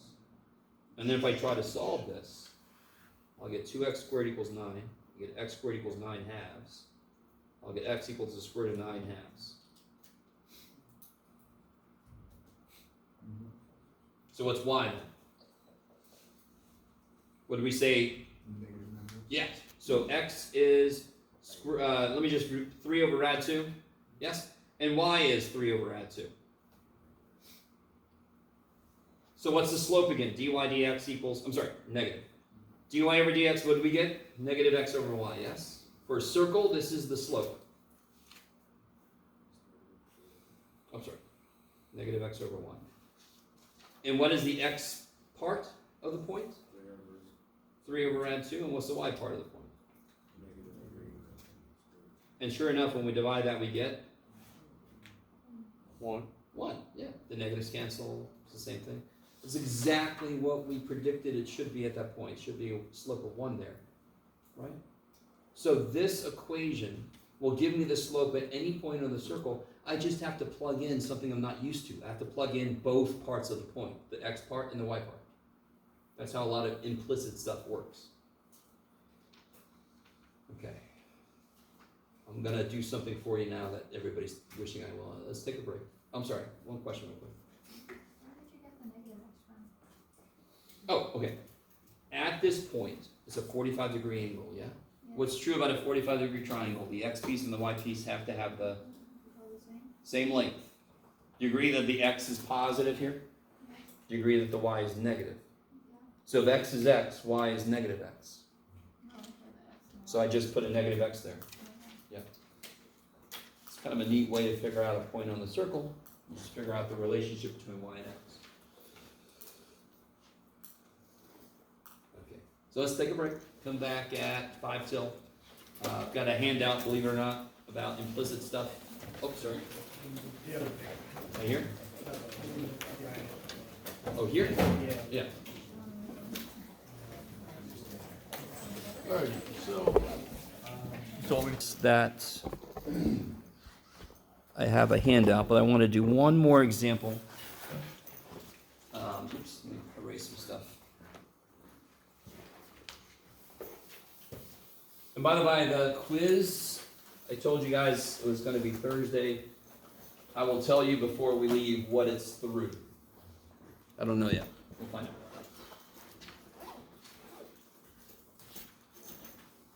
Okay, so here is another example, and this one is going to be kind of, let me make it a little bit extra nifty. Yes, okay. Do you all agree with me? Even before you try, you see why you shouldn't even try to solve for y? And separate. I like that sentence, by the way. It's a very nice rhyming scheme. You see why you shouldn't even try to solve for y? Because what would I have to do to solve for y? I'd have to take like a natural log because it's in the exponent of e, yes? But the minute I do that, it gets buried even more, natural log of sine y would show up, correct? So anything I do to try to get y outside, like if I wanted to get it out of the sine, I have to take an inverse sine. You guys with me? But then wouldn't that bury the y's on the other side inside of an inverse sine? There's just no way to get all my y's free. Because anything I do makes all the other y's less free. I don't know if you guys are with me or not. So if it was just freaking y cubed equals x, I just take a freaking cube root, yeah? I made y free. Here, anything I try to do is going to screw all the other y's over. So do you all agree with me? I cannot solve that for y. But my question still is, I want to know what dy dx is. That is my question. And we're going to do it. So this is an implicit function. I can't eat, like the circle, I could have solved it for y equals plus or minus square root of 9 minus x squared. I could have solved it. It's a plus or minus, but I can still solve it with y equals. This shit, I got no chance. I can't solve that. I cannot. What would that graph look like? I don't know. It would look freaky as shit. So somehow, we're going to figure out this slope. Because we're all crazy people. Okay. Look at this one piece at a time. By the way, what's the assumption made? I want to figure out what dy dx is. So what's the assumption I'm making about y? It is a function of x. Good. So what rule do I need here? Product rule. I got a function of x times a function of x. Yes. It's gonna probably sound stupid, but No. dy and dx is just saying I want to find the derivative, correct? So those are the same thing. Y prime. Y prime is the same as dy dx. Dy dx is a little bit better notation because it's telling me what my actual variable is. I'm assuming that the independent variable is x and the dependent variable is y. That y prime, it could have t's in it. It could have a's in it. It could have whatever, right?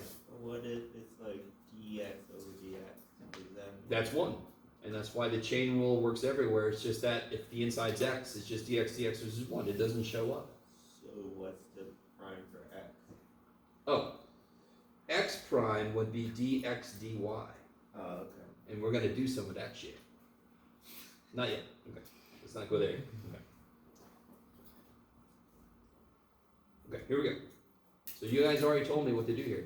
Now I just need to do it. So how does this work? So this guy, yeah, the root of that guy times this. Keep going. We're not done with this one, right? Plus this guy, y prime, or you can put dy dx. So let's put dy dx because it asked me explicitly for dy dx. Sorry? All right, what's the derivative of x squared? 2x times y, right? So product Just rule. put like the parentheses. Derivative of the first guy. All right, so let me write it down. Okay. Yeah, probably show the parentheses would be.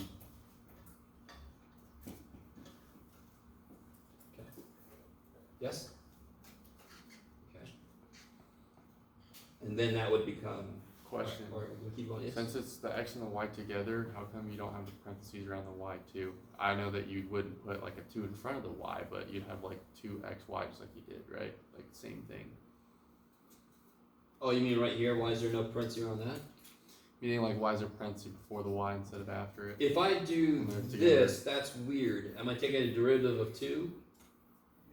I have to be very explicit and say I'm taking a derivative of x squared. So the parentheses helps me know what the prime is on. Does that make sense? I mean, we're both getting the same thing, so I was just trying to explain a little. Oh yeah, if I put parentheses here, it doesn't do shit to me because it still means times. I meant see the one, see the one that's right after, right before y, like the one singular parenthesis. I thought it'd be at the end and then Here. the 2. Yes, You thought it should go here? actually. Yeah, come on. Yeah. Please, I need help.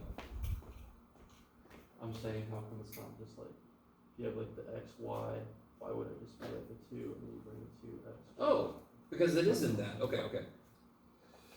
All right. This, what's being squared? The 2. What's being squared? Or the X. Yes, This. we were doing so much like trig This, functions. what's being squared? X and Y. Okay. Yeah. You're just doing so many trig functions that I guess I got confused with that. Okay. Anyway. Alright, so let's start over a little bit. Here we go. Alright, so we're gonna be very explicit about all our steps. So this first part, it's pretty cool. That is a product rule, like we said. Right? Mhm. So it's the derivative of the first piece times the second plus the first piece derivative of the second. So I won't do the d by dx stuff for the moment, just so we can all ease into this idea. Okay.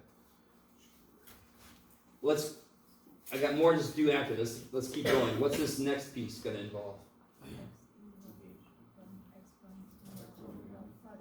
Product rule again, right? It's x times e to the y. So the derivative of x, e to the y, be careful, plus x times the derivative of e to the y. Is that cool? So I haven't actually done any derivatives yet. I've just written the rule. The next step is going to be a lot of derivatives I have to do, yeah? Mm-hmm. I'm just identifying for myself what derivatives I need to do. So the derivative of the first times the second plus the first times the derivative of the second. What's this other side involve? Chain rule, because the inside of sine is more than just x. It's some function of x that I don't know. So this will be, how does that work then? Cosine y times y prime, derivative of the inside. Okay. Let me stop for a minute.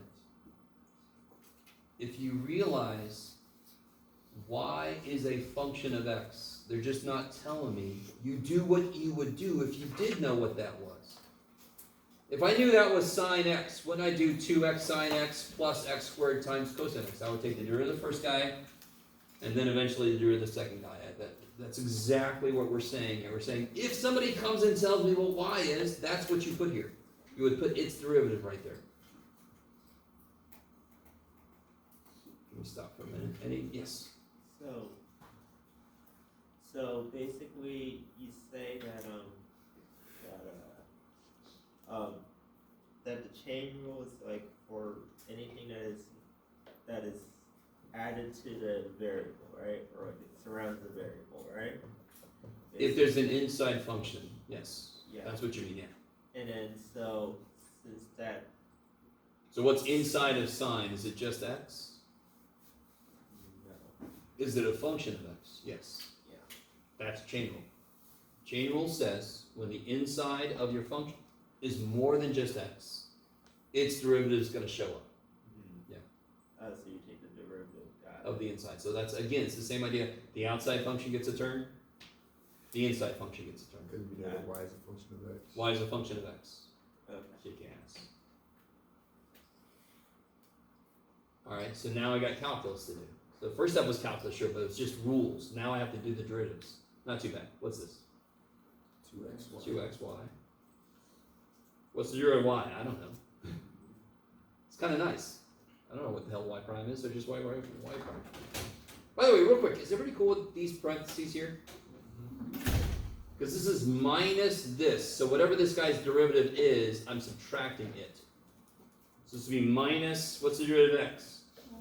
Good. Minus, what's the derivative of e to the y? What's that involve? Kick ass. So the derivative of e to anything is e to that thing. Times, or y prime, yeah. Okay. That's not a 4, it's a y. Yeah. Yeah, this year, Yeah. it had a hard time, okay? It had a rough night. Give it a break, poor little thing. Okay. I've had nights where it felt like that, okay. And then this side we basically already did.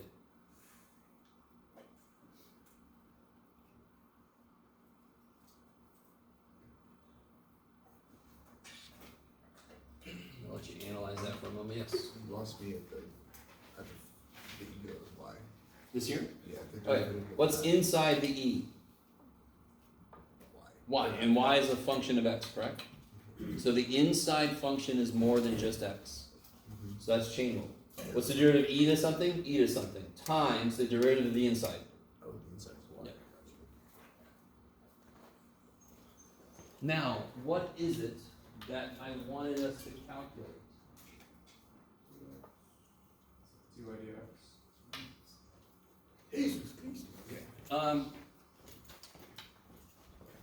I might change buildings actually. There's already 75 in this room, but oh. I'm trying to find dy dx, which is, how did we represent it here, just to kind of, Is Y prime, yeah. How we're looking to isolate y. Hell no. I started with, so very quickly, don't write this down, but if I said take the derivative of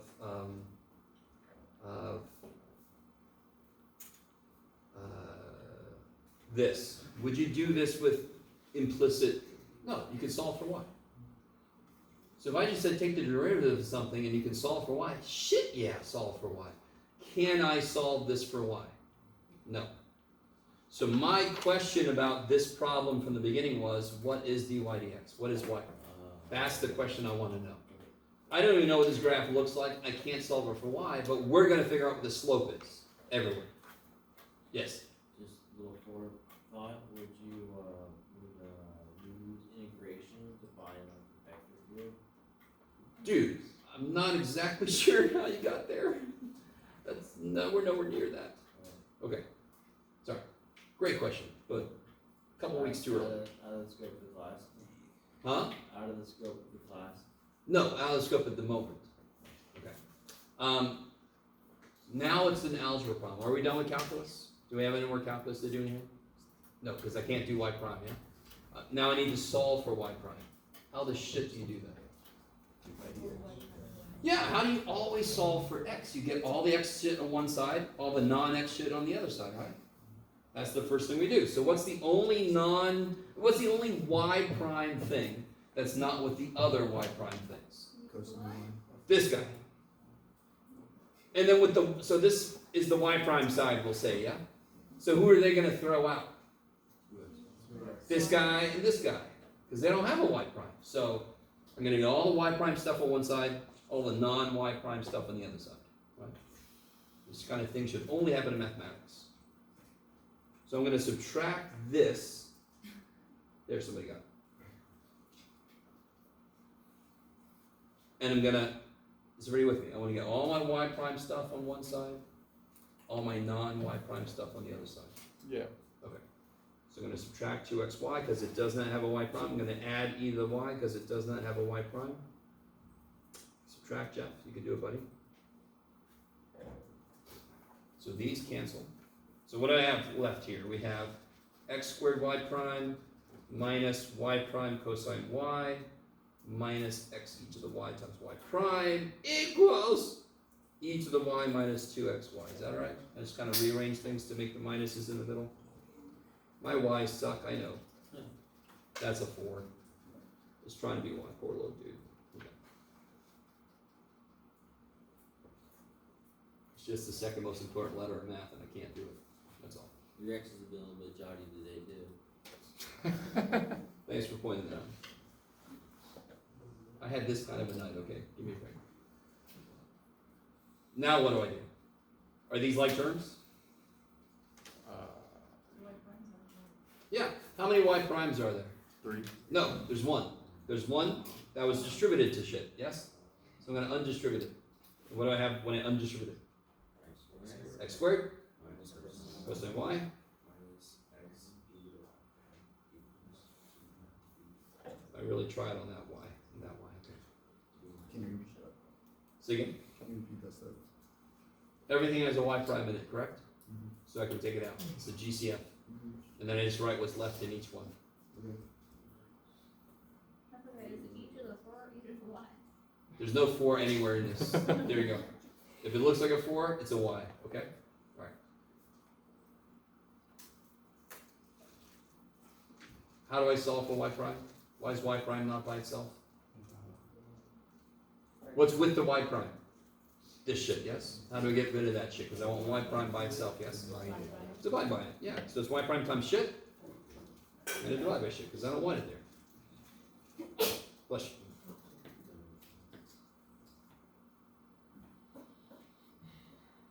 Ah!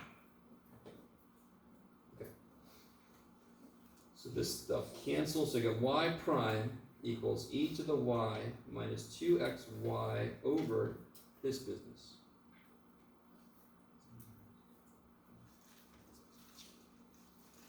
So if somebody came along and gave me a point that's on the graph, I could just plug the x and y piece in there and figure out what the slope is. You said you plug in a point? If somebody came along and told me a point that this graph goes through, I could just plug it in here and figure out the slope at that point.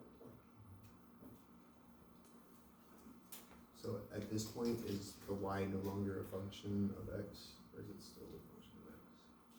Oh God, it's a function of x, right? It is a function of x. We didn't do anything to suddenly make it become something else. Y is still whatever it was to begin with, which is a function of x. Yeah. Yeah. Destiny, you alright? Oh, yeah, no, I'm just trying to. Okay. Yes. For a second there, I thought we were gonna get into use substitution. Not yet. That's 5-5. I love you guys. You're like, come on, Jeff. This is boring. Get to like chapter 5. Slow down. So here is my little worksheet on implicit. I've got enough here. It's all fun.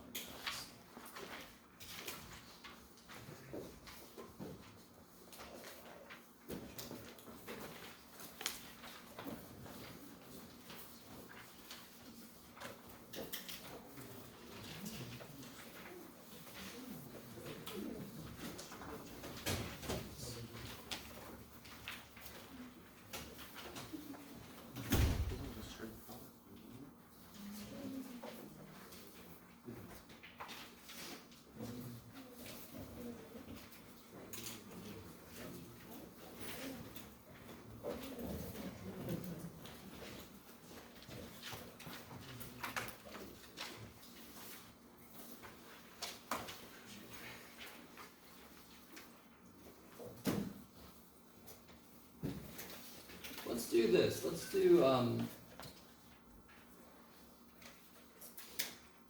2A. Just because it's kind of like what I teased you with just a second ago. So I'm going to give you one that they actually give you a point for. So can you guys try to do the first couple of steps? Everybody agree with me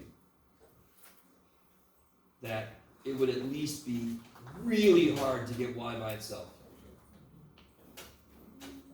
Can you imagine trying to get y by itself? If you try to imagine the first few steps, you realize that would be not easy.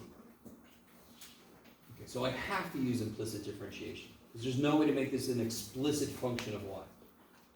So try to do the first step. What's the first step? Does the Product.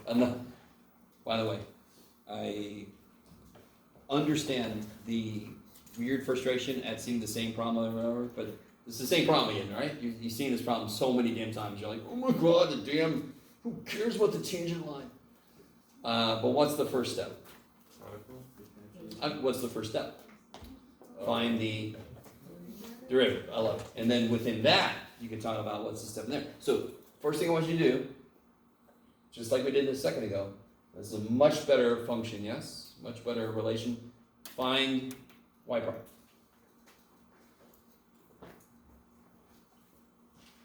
So use implicit differentiation and then try to solve for y prime.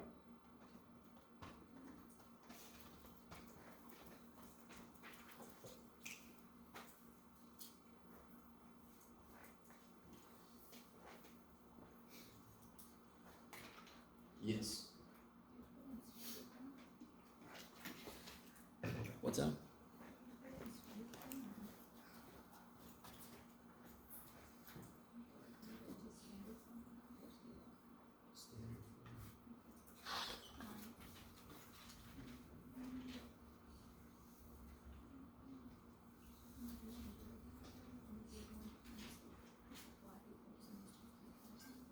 Well, the from the derivative of the relation we're working with. So the first step is get the derivative, right? I can't solve that for y. That was the whole spiel just a minute ago.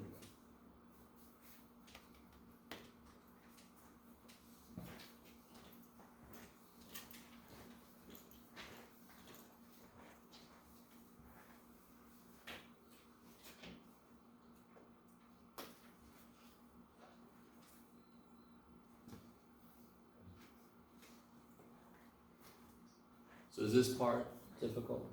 All of it. This part right here, is that No. difficult? No. What's the only difference here? It's a different variable. The inside is a function of x. It's more than just x, correct? What rule is that then? When the inside is more than just x, chain rule. So I need you to understand. Be a little careful with what I'm about to say. Anytime I'm taking a derivative of a y thing, I'm going to tack a y prime on at the end. That's the chain rule piece, right? That doesn't quite work all the time, so it's better to really understand what's going on. But anytime you take a derivative of a y piece, you're doing the derivative of the y piece itself, a y prime must show up. Because that's the inside function is a function of x. It's y. So here, I'll do the part that's really giving you the most trouble. There we go. Okay, I'm joking. How do I take the derivative of something cubed? Something y cubed. squared. Good. 3 times something Times squared y times prime. y prime. Okay, see, that's not hard. It's not bad. Just as you're doing this kind of problem, remind yourself y is something, some function of x. It's something. So it's the stuff I was talking about when I was doing chain rule. Yes? You can distribute the negative to the negative to the y prime inside? There's no distribution because this is not plus or minus. That minus is on the y prime because the y prime is a part of this term, right? Okay. We're done with that side, right? What's the other side involved? What rule? Product rule. So what's the derivative of 7x? Or I can do 7x prime y plus 7x y prime. Derivative of the first piece times the second plus the first times the derivative of the second. Now real quick, just in case anyone was worried about, there's 3 parts to this. What's the derivative of 7? So I'm not going to do that part.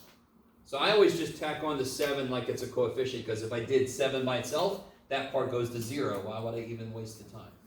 I don't know if you guys see what I'm saying, but just in case. So if I did 7 prime xy plus 7x prime y plus 7xy prime, this piece is freaking 0, yeah? Can't see it. I'm sorry. If I do 7 prime xy plus 7x prime y plus 7xy prime, right? That's the product rule for a product of 3 things. 7 prime is 0. So why even do that? Okay. Okay. So then, like, the first part of that just cancels out then. Yeah, what is the derivative of, now, what's the derivative of 7x? 7. What's the derivative of y? I love you guys. It's just y. We don't know. That's a whole one. Yeah, it's y prime. It's y prime. And is there really anything to do on this side? No. So now what level am I at? What am I trying to do now? Get y prime by itself. At the same time, I want to point out, try to avoid negatives showing up, because that kind of, do you see, I'm not going to subtract this. I'm going to add the other thing that keeps things more positive. Do you guys see what I'm saying? We're all human. Negatives are a place I can make mistakes. So if I have choices, I try to make less negatives show up. But it doesn't really matter, to be honest. You just got to get all your y prime. I'm just suggesting you move this over this way.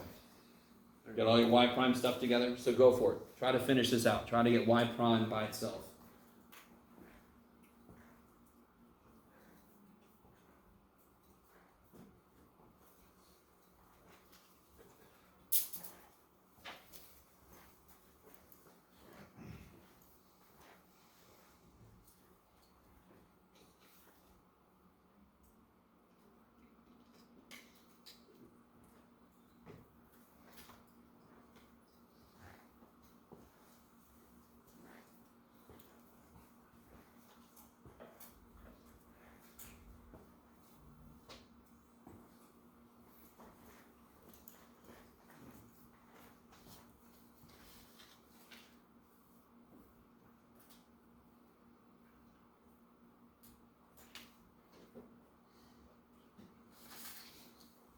So that's what I would do. I would add this over and subtract that over. So I got all my stuff with the y prime in it on one side, and all my other stuff on the other side. Once I get there, what do I do? Well, I don't know what to divide by yet. Yeah. We take the 1y prime out. Now, you know, you can shortcut this a bit. Sure, yeah. But just to really be clear, then what am I dividing by?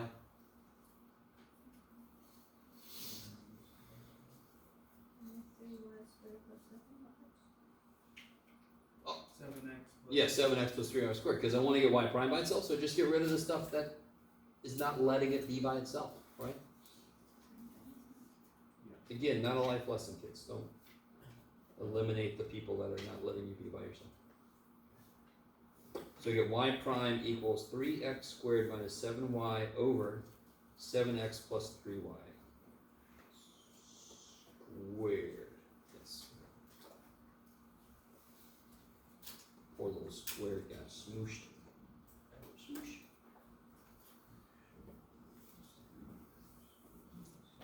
Yeah.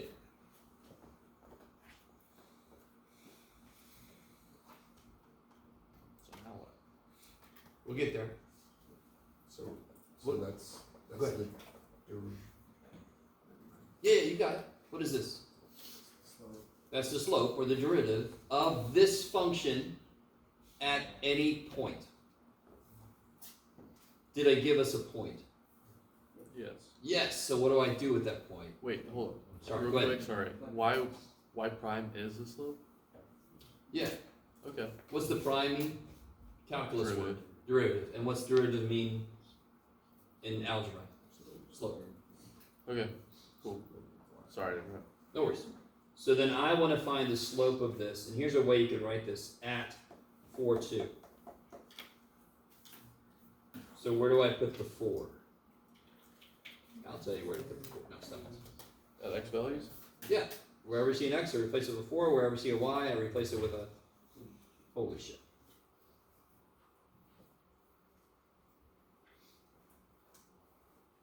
That's nice, right? No? It's like, I don't like anything jumped. That is a 4 now. It's the little tail at the end of the Y. Yeah. I'll do something. I gotta figure out something. So what's 3 times 4 squared? 48 minus 14. And then 7 times 4 is 28 plus 3 times 4 is 12. 28 plus 12. And that reduces to be 17 out of 20. So whatever this thing looks like, right at the point 4,2, it's got a slope just under 1. So right at 4,2, it's going up, whatever this thing looks like. Okay, maybe. Right at the point 4,2, whatever this function looks like, it's going up with a slope of 17 over 20. Okay. So you guys, oh wait, we're not done with this. So this slope is 17 over 20, yes? And what's the point? 4-2. 4,2. So can you figure out the equation of change line? Yeah. The one part of this you're probably least excited about is the fact that this is a fraction, but too bad. So now I get, which way do you want to do it? Want to do it the other way this time? Yeah. So y equals mx plus b. What do I put here? 2. 2. 17 over 20. 4. The nice thing here is 4 goes into 20, yes? So b would be 2 minus 17 fifths.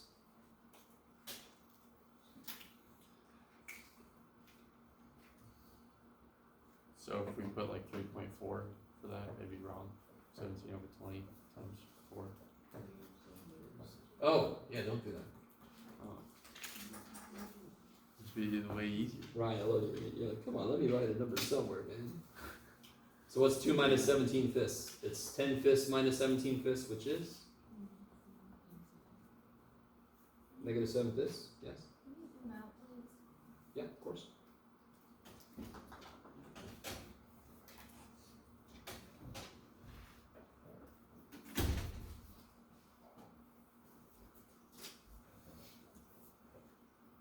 And then you can do that with the 17, 20, Like, why do you leave the 17 alone?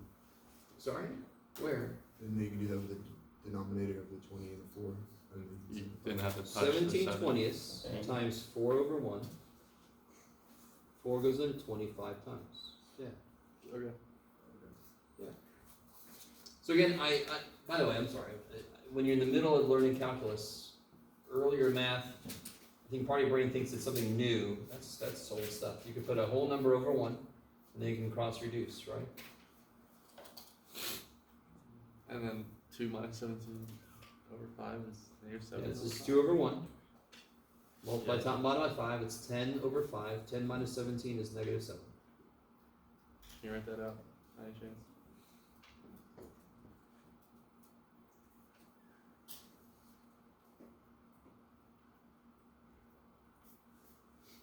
Okay. Cool. That So makes what's the sense. answer? Negative 7 over 5 is No. for B, so y equals 17. Y equals 17 20ths x minus 7 fifths. Cool. So whatever this function looks like, that line would hit it at 4, 2 with the same slope it has.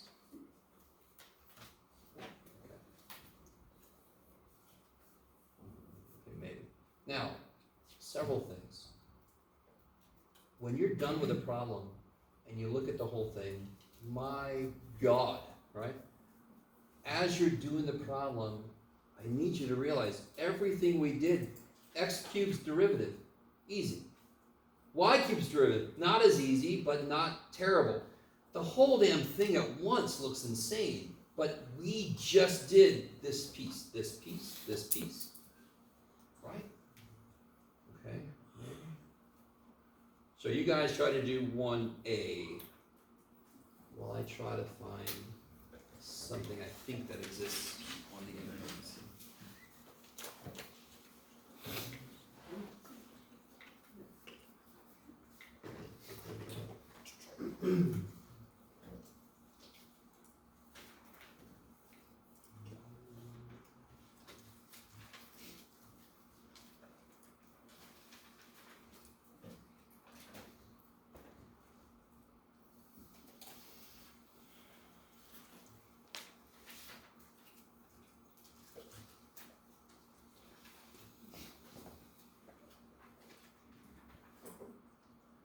Yeah, there we go.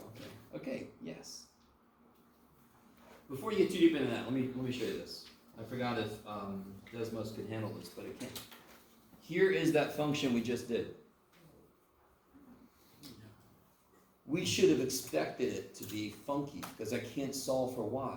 So it's y is not a function of x not, but they're both function of each other at the same time. So this is trippy.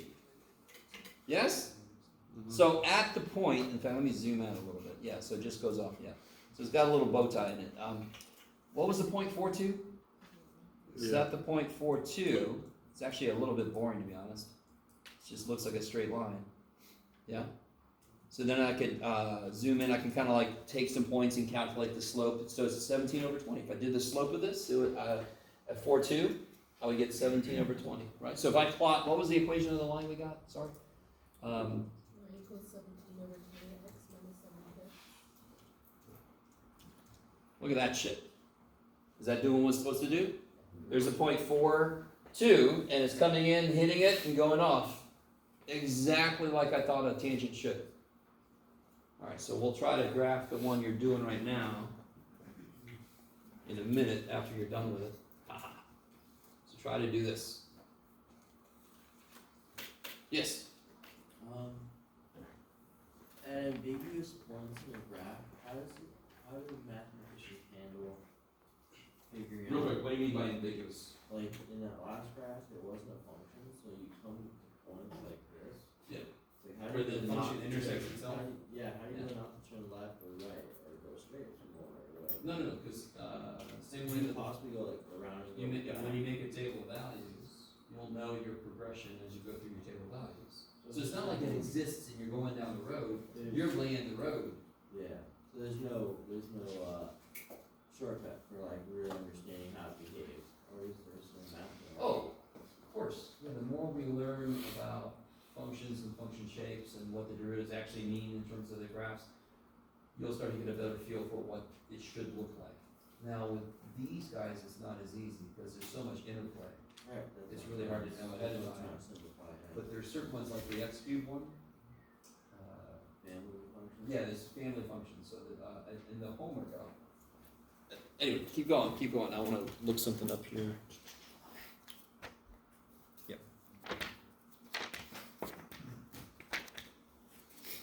Yeah, cool. Yeah, I'll show you that one. In a minute. We saw this earlier, right? That little piece? And we saw this earlier too, look at. I don't know if you guys remember, you're all like, I remember what happened 5 minutes ago. What's this piece gonna involve, just to kind of make sure everybody's on the right track? Product rule, right? This is gonna involve chain rule, because the inside's more than just x, right? This side looks relatively nice. You just gotta be careful with 2y squared, that's gonna involve what? Chain, good, because the inside of the square is more than just x. I like it, yes? Correct me if I'm wrong, do you mean more than y? No, I mean more than x. So what am I taking the derivative with respect to? X. So if the inside of the function matches what I'm taking the derivative of with respect to, it should be a relatively easy derivative. If the inside function is more than just whatever this is, that's going to involve chain rule or something, right? Okay. So this inside is more than just x, it's a function of x, it's going to involve chain rule. Yeah. Alright, so this guy we did earlier, you could have looked that up and just copied what we got, but we get derivative of x squared 2x times y, like you leave the y alone, plus x squared y prime kick ass. minus sine y times y prime. Yeah, derivative of cosine is sine, and then of course y y prime. prime. So you see, this is what I mean.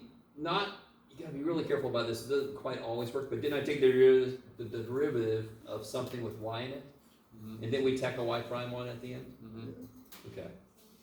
And then the other side, derivative of 3x, I'll do. There you go.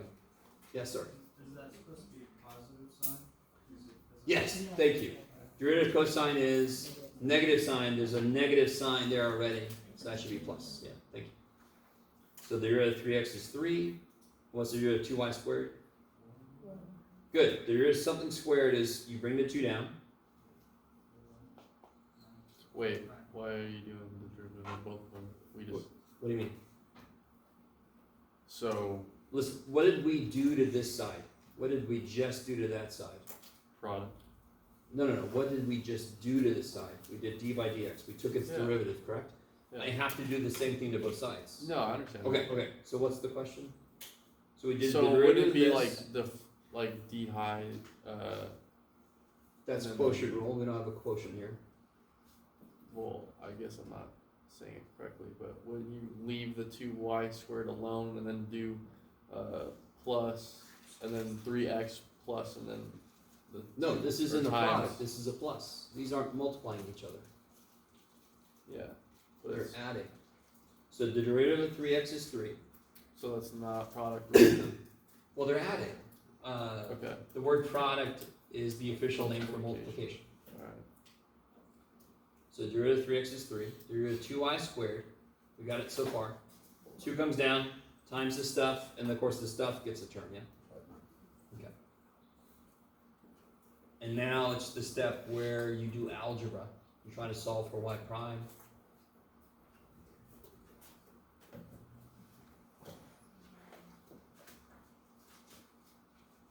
Yes? Where did you get the y prime at the end? Where's the second function? What's inside the square? Was it the 2y? No, 2's not in there. What's inside the square? What's being squared? Y. Y is being squared. And is y just x? Or is it a more complicated function of x? It's a function of x, so I have to do chain rule. So the derivative of something squared, the 2 comes down, and the something's to the first power, times the derivative of something. When the inside is more than just x, I must do chain rule. When you're getting y prime to one side, do you want to get them alone as well? So like anything that doesn't have a y prime. Yeah. it's the Anything opposite. with the y prime on one side, and anything without a y prime on the other side. Yeah. So, see how most of my y primes are here already? So I'm going to treat this side like the y prime side. So I'm going to move this guy over here. And then this guy's got no y prime. I'm going to move it over there. So I'm going to have x squared y prime plus sine y prime minus 4y prime equals 3 minus 2xy. So move that over there, move that over there.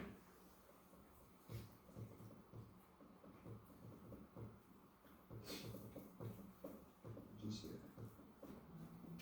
Yeah, now you take a y prime out. Now let me see if you guys can handle this. I'm running out of room, and this is what I think maybe somebody meant. If I take a y prime out, you can all see what I'm going to have left, yes? And the next step would be to divide by that. So just to save yourself some time, what would be left over if we took a y prime out? X squared plus sine y Sine y minus 4y. minus 4y. Yeah. I'm going to divide by it anyway, so I can save like a few seconds. In this case, I'm saving some room because I don't have any room.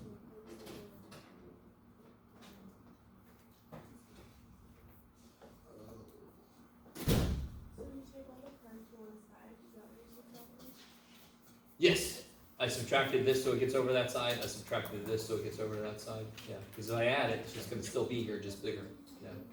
Yeah. I ended up getting 2xy minus 3 over 4y minus x2 minus sine y. But Yeah, you got the same thing I did. well, because you have like a positive x squared. Is guys, is negative 3 divided by 2, is that different from 3 divided by negative 2? Nope. Okay. So if I multiply top and bottom of this by negative 1, isn't that the same thing? Yeah. So what you did probably was you moved these over here and you moved this over there. Yeah. So all your signs are different. So if you multiply top and bottom of yours by negative Still 1, be the same it'll thing. be the same as mine. Okay, cool. So we got the same answer. Yeah. Okay. I like tried skipping ahead, see if I could get myself, so I just tuned out. Alright. Whatever works. Oh, let me stop. Okay. Alright. You guys try part B, and then we're gonna get a little preview of the next section. I think. Yeah, we got like 15. Okay. Do part B. What's one thing you want to rewrite before you start doing derivatives? 1 over y, yeah. It's not written in the best form, correct?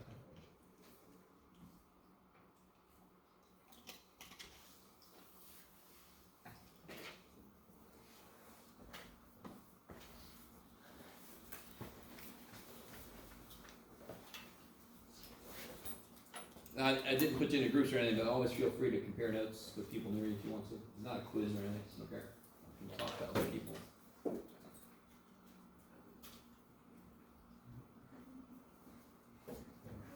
the normal one, is that just when you flip the reciprocal? Yeah, I'm gonna talk about that in a minute. It's just, yeah, just you do the perpendicular slope. Yeah.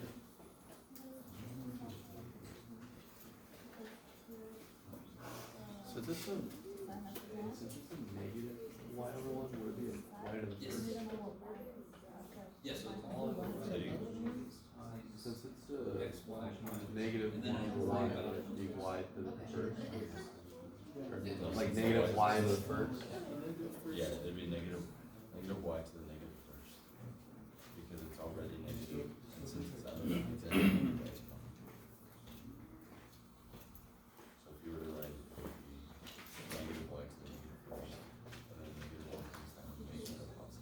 Yeah, Does that make sense? 1 over y is y to the negative 1. Yeah? And there's a negative in front of it, so it's negative y to the negative 2.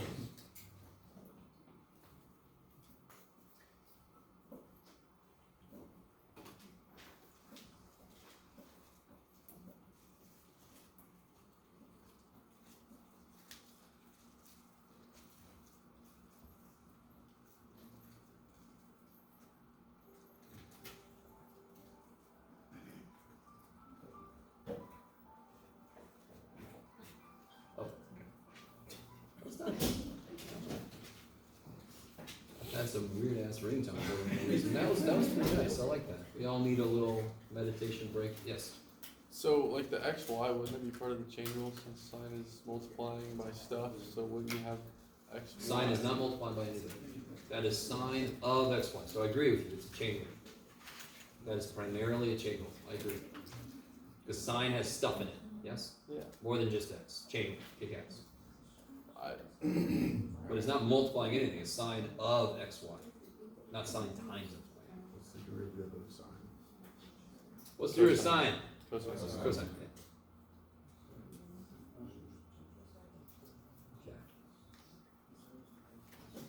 Yeah. Do you want negative exponents, or should we put it on the bottom? You can leave the negative exponents. Yeah.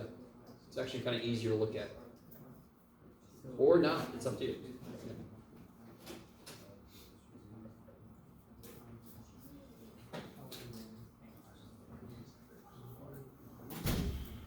So does everybody agree this first part will involve chain rule, yeah? Here the outside is cosine of stuff. Stuff gets a turn, right? Oh, okay, I was right.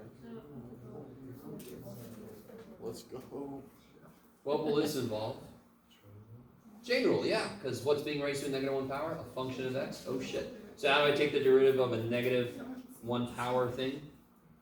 The negative 1 comes down, makes this plus. Y is to the negative 2. Chain rule says the inside gets a turn. Yeah?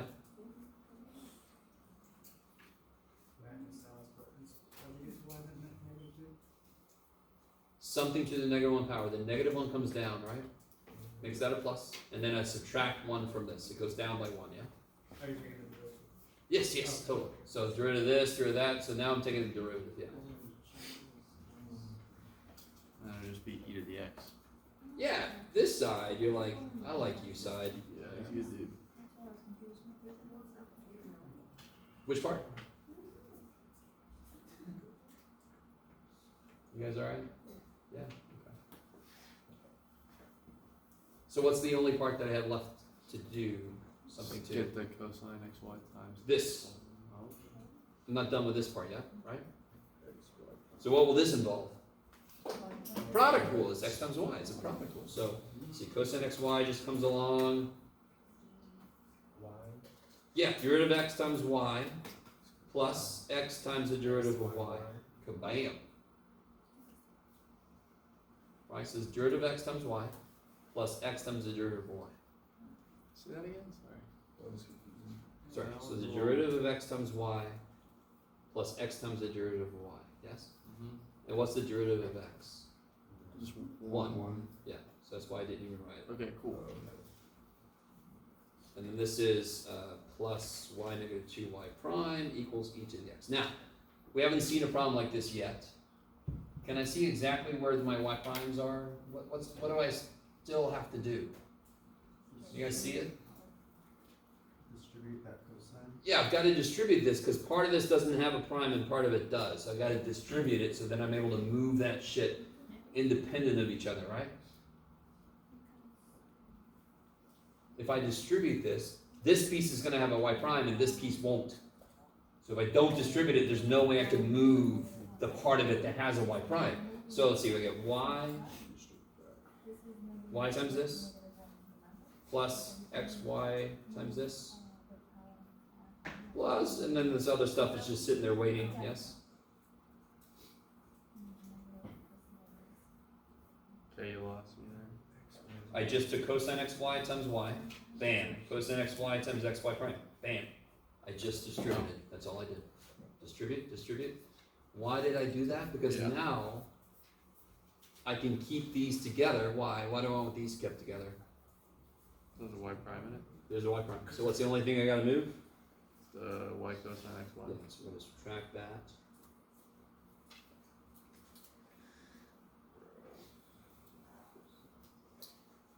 So this step really depends on, sometimes it depends on how recently you took algebra or pre-calculus or whatever, because this is just manipulation of variables. You're just moving shit around, yeah?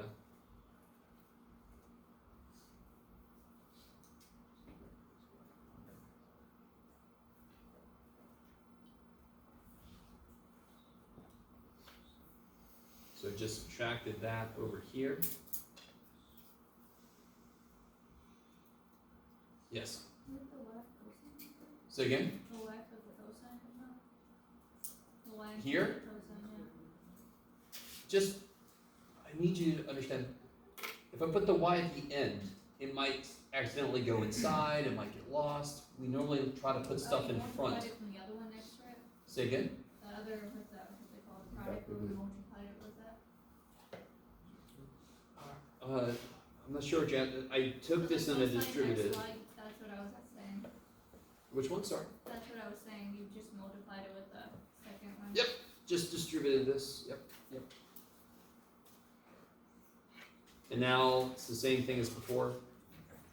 Are you guys at the point where you can do this? Y prime equals. What would I divide by? Yeah, if I took a y prime out, it would be x cosine xy plus y negative 2. So if I took a y prime out, it would be times this. So I can, and then I would divide by it, so I might as well just go there. Now if you wanted to, see if you guys get this. If I multiply top and bottom of this by y squared, what does that do for me? That would make this become 1, yeah? No reason to. Don't do it. But if you have, like, if you're looking in the back of the book, and you're trying to compare your answer to theirs, they might have done some shit you didn't do. Or you might have done some shit they didn't do. Maybe they're the same answer, so you can't automatically think you're wrong because it doesn't match. They might have done, like I just said, they might have multiplied by y squared. You see what I'm saying? So don't immediately think you're wrong. They could have just done some simplification you didn't do. So how would you know if you're okay? Like how would you know if you got the right answer? I don't know. So multiply by y squared doesn't really, it actually makes it a little worse in my estimation. If I had to plug a point in, multiply by y squared first doesn't make that any easier, really. So, yeah. Let's see. Hey, look. Okay.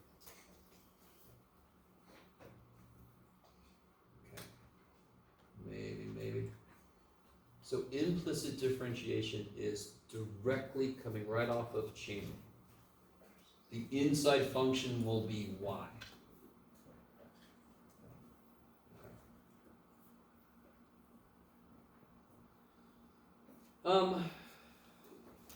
What's the other way to write y prime? So here's what's really cool. Let me see. If the problem wants me to figure out dx dy, No, it's dy. I know. If the problem wanted me to figure out dx dy, I could start from the very beginning. And what would this mean? This would mean that y is my true variable, x is a function of y. So then anytime, so this would be 2xy x prime, because now x prime would mean dx dy. Here's the cool thing though. dy dx is this, yes? Dx dy is just flip this damn thing. Isn't that cool? Dx dy is just you take this and you flip it. Inverse function? Can you say that? Yeah, if this is the change in y, change in x, and they want the change in x over the change in y, I just have to flip this. Is it calling your independent variable, the true variable, and accepting mathematical, or are you just making it up? I'm just trying to come up with a different word, because independent, dependent, people normally turn that off. I mean, you can always think of it as x maps to y. You always start with x, so there's your dependent variable, right? Yes. I can think of it that way, yes. Not everybody. There's a word down here that might be different. So tangent line, we all know. It has the same slope as the function, yes? Normal line, you're going to encounter that word in the homework. I can't remember, you might have already done so, depending on where you are. Does anyone know what the normal line is? No derivative? Yes, it's just got perpendicular slope. So here our slope was 17 over 20, correct? So for this problem, you would just say your slope is 20 over 17. Negative, right? So the perpendicular slope. Perpendicular slopes are the negative reciprocals. It's change it as much as you can. Make it a different sign and flip it. Yes? The earliest we'll see this defined is in math 3, right? Or calc 2, where we do the cross product. See what, oh, the normal, yeah. Calc 3 uses normal a lot. They use orthogonal, normal, all that kind of stuff, yes. So once you get to Calc 3, you're going to have like 4 words that all mean the same thing. Like, what are you math people doing? And I agree. Okay.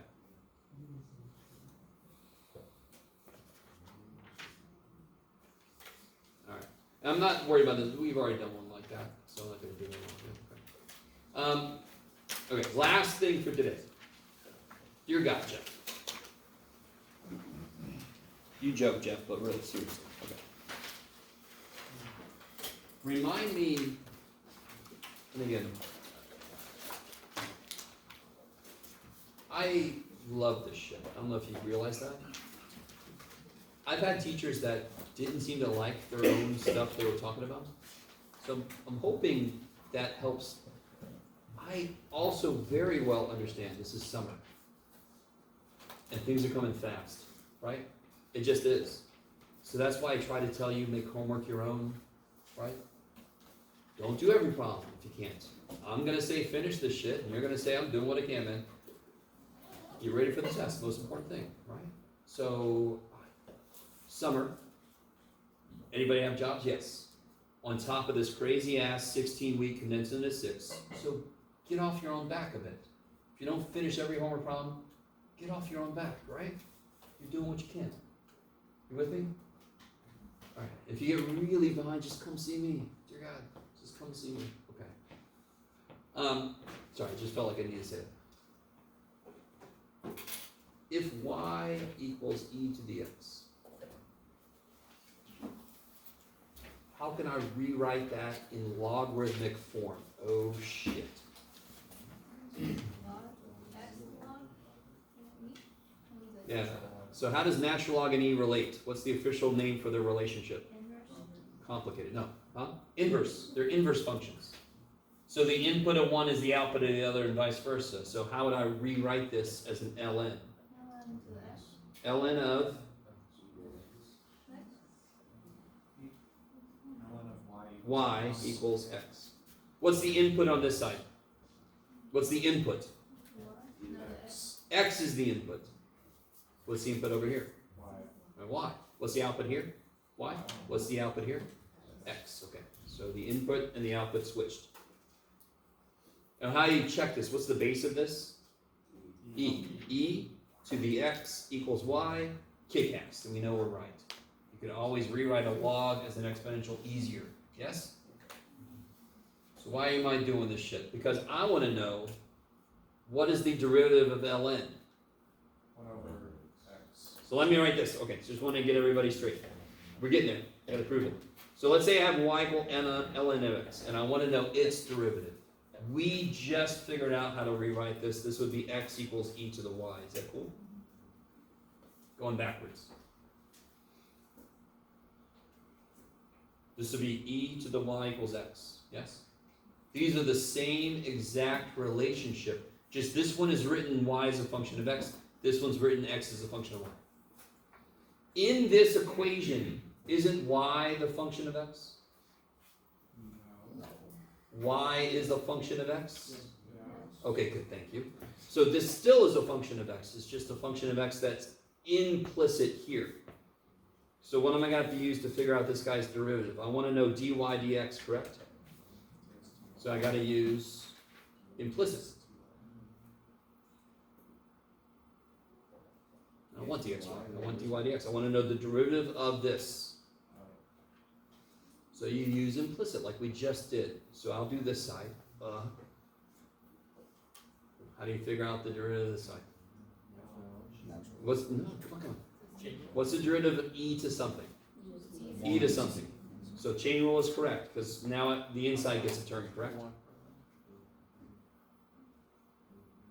And what was my question? I want to know what dy dx. I want to know what y prime is. So of course, what do you do now? Subtract e. What's the operation Oh. here? Divide. Divide by e to the y is. And what was e to the y? X. So now we know the derivative of ln. So if I have ln, its derivative is 1 over x. Could you zoom out a little bit? Sure. On a graph, it like goes like closer to 0. Goes towards infinity. Yeah, if you look at the graph of ln, right? Should look more like that. Try to figure out the slope at every place. The slope, what do you say the slope is here? Really big positive. In fact, it goes to positive infinity. The slope is positive infinity way down there. So if I want to graph the slope, it would come from positive infinity. It's getting less positive, correct? It's coming from positive infinity, getting less positive. That looks like part of 1 over x. I don't know if you guys remember 1 over x looks like this. Really roughly? Okay. That's not a proof, but that kind of confirms this is the proof. And then if you're thinking about what's the slope of this, you actually get part of 1 over x. Do you guys notice though, what's the domain of 1 over x? Infinity to negative infinity. What's the only thing 1 over x can't handle? 0. Good, so it's defined everywhere else. What's the domain of natural log of x? From 0 to infinity, right? So do these domains match up? No. So here's one little thing. This is a true statement, but what is also true is that the natural log of the absolute value of x, its derivative is 1 over x. If I put absolute value of x in there, remind me, what can natural log not handle? What can I not plug into it? 0 or negative, correct? Go ahead. I was just thinking of logs and how you can switch. So like log the base a x equals y, and you can switch it to its a to the power. Totally. So we're about to determine what the derivative of log of the base not e. That's just kind of what came to mind. Okay. Because Okay. I'm not allowed to plug negative numbers into this. If I put an absolute value here, am I allowed to plug negative numbers in now? Totally. Yeah. Because the first thing I'm doing is making it a positive. So visually, what's that going to do? It's going to have the same look except for the negative numbers now. And what's this slope? Positive or negative? Negative, and it's very small negative, and then it's going to infinity. So that looks like the other part of 1 over x. So the derivative of natural log of the absolute value of x is 1 over x. Say again? Sure. I'm not sure. That's as much as I can zoom in. Okay. Yes? Isn't the derivative of a natural log just 1 over x? I mean, why is there a difference here? All right. What are you trying to teach? Not like that. The derivative of natural log of x is 1 over x. But if I only do that, I only get part of the graph of 1 over x. If I do the derivative of natural log of the absolute value of x, same answer, correct? No difference. But now the domains match fully. Now this could have an x negative number. Could this have an x negative number in it? No, because it came from natural log of x and it can't handle a negative input. So how would we denote the difference? it would be given to you in the problem. So If it was L1, natural. it would tell you which one you're working with, yes. Okay. In the future, what do you think we're going to learn? So in mathematics, you learn sine, and then eventually you learn inverse sine. You learn cubing, and then you learn cube rooting. You learn the opposite stuff, right? Right now, we're learning differentiation. So later, we're going to learn what we're going to first call anti-differentiation. The opposite of differentiation. So if I wanted to say, if I gave you this and I said, what would you differentiate to get this? That's wrong. Because that should be the answer. If I say, what do you differentiate to get 1 over x? What is this guy's domain? Everything except 0. So if you said the answer is this, your domain starts at 0. They can't possibly match up. So I'm trying to tell you this now to get you ready later, when we start doing derivatives backwards. I want you to understand later why, when I take the underderivative of this, if you want to call it that, I have to put absolute value there. So the domains match. Now, if I just give you natural log of x and I say, what's its derivative? The answer is 1 over x. It's just understood that I can't use negative or 0, right? It gets lost in translation. So again? It gets lost in translation. Yeah, it's not, well, it doesn't get lost. It's right there. It's explicit. If my function is natural log, can I use a 0 or negative? No. So that means this can't use a 0 or negative because it came from that. This one can, so this one can't. Yeah.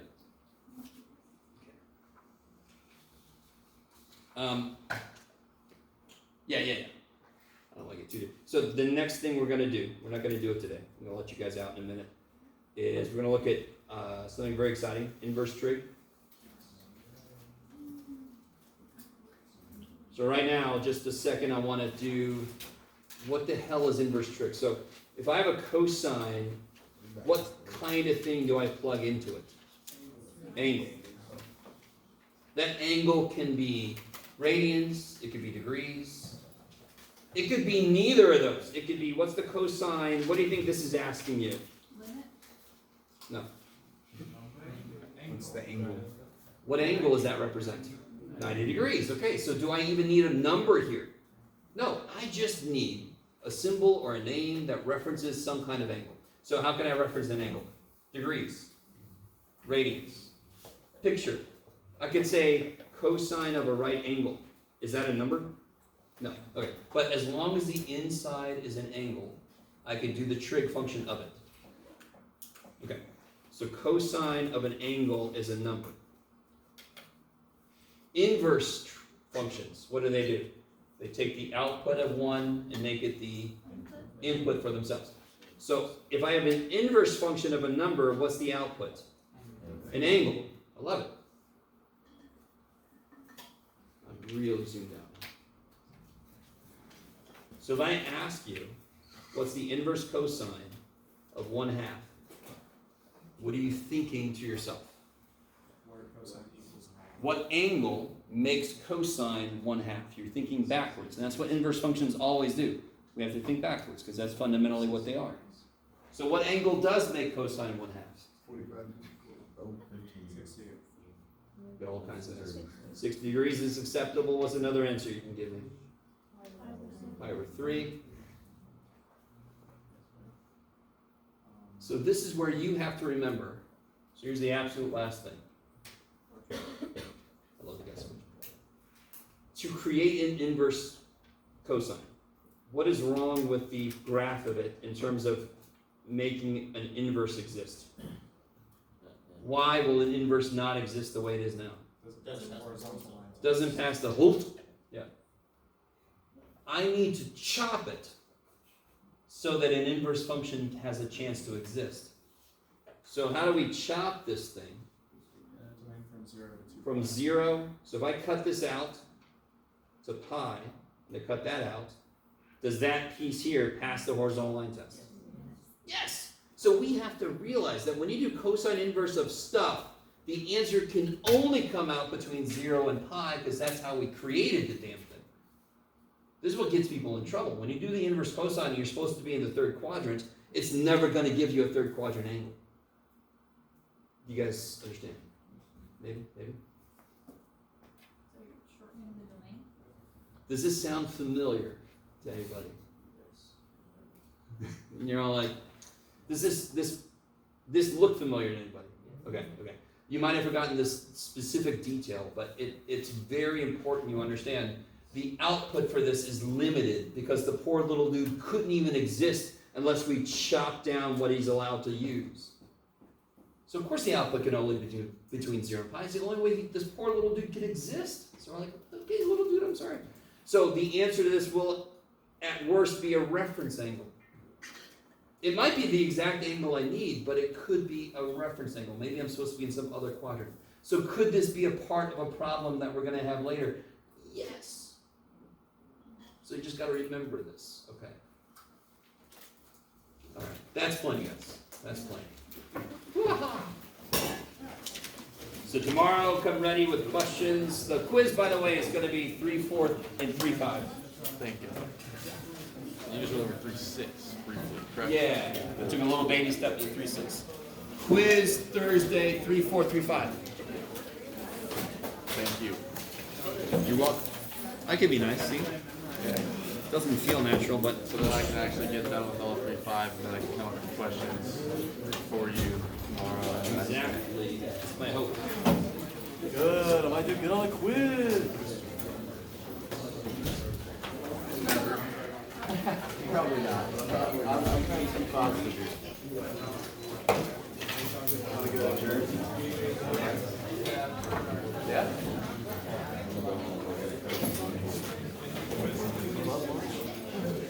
You're gonna cook? I'm gonna come back I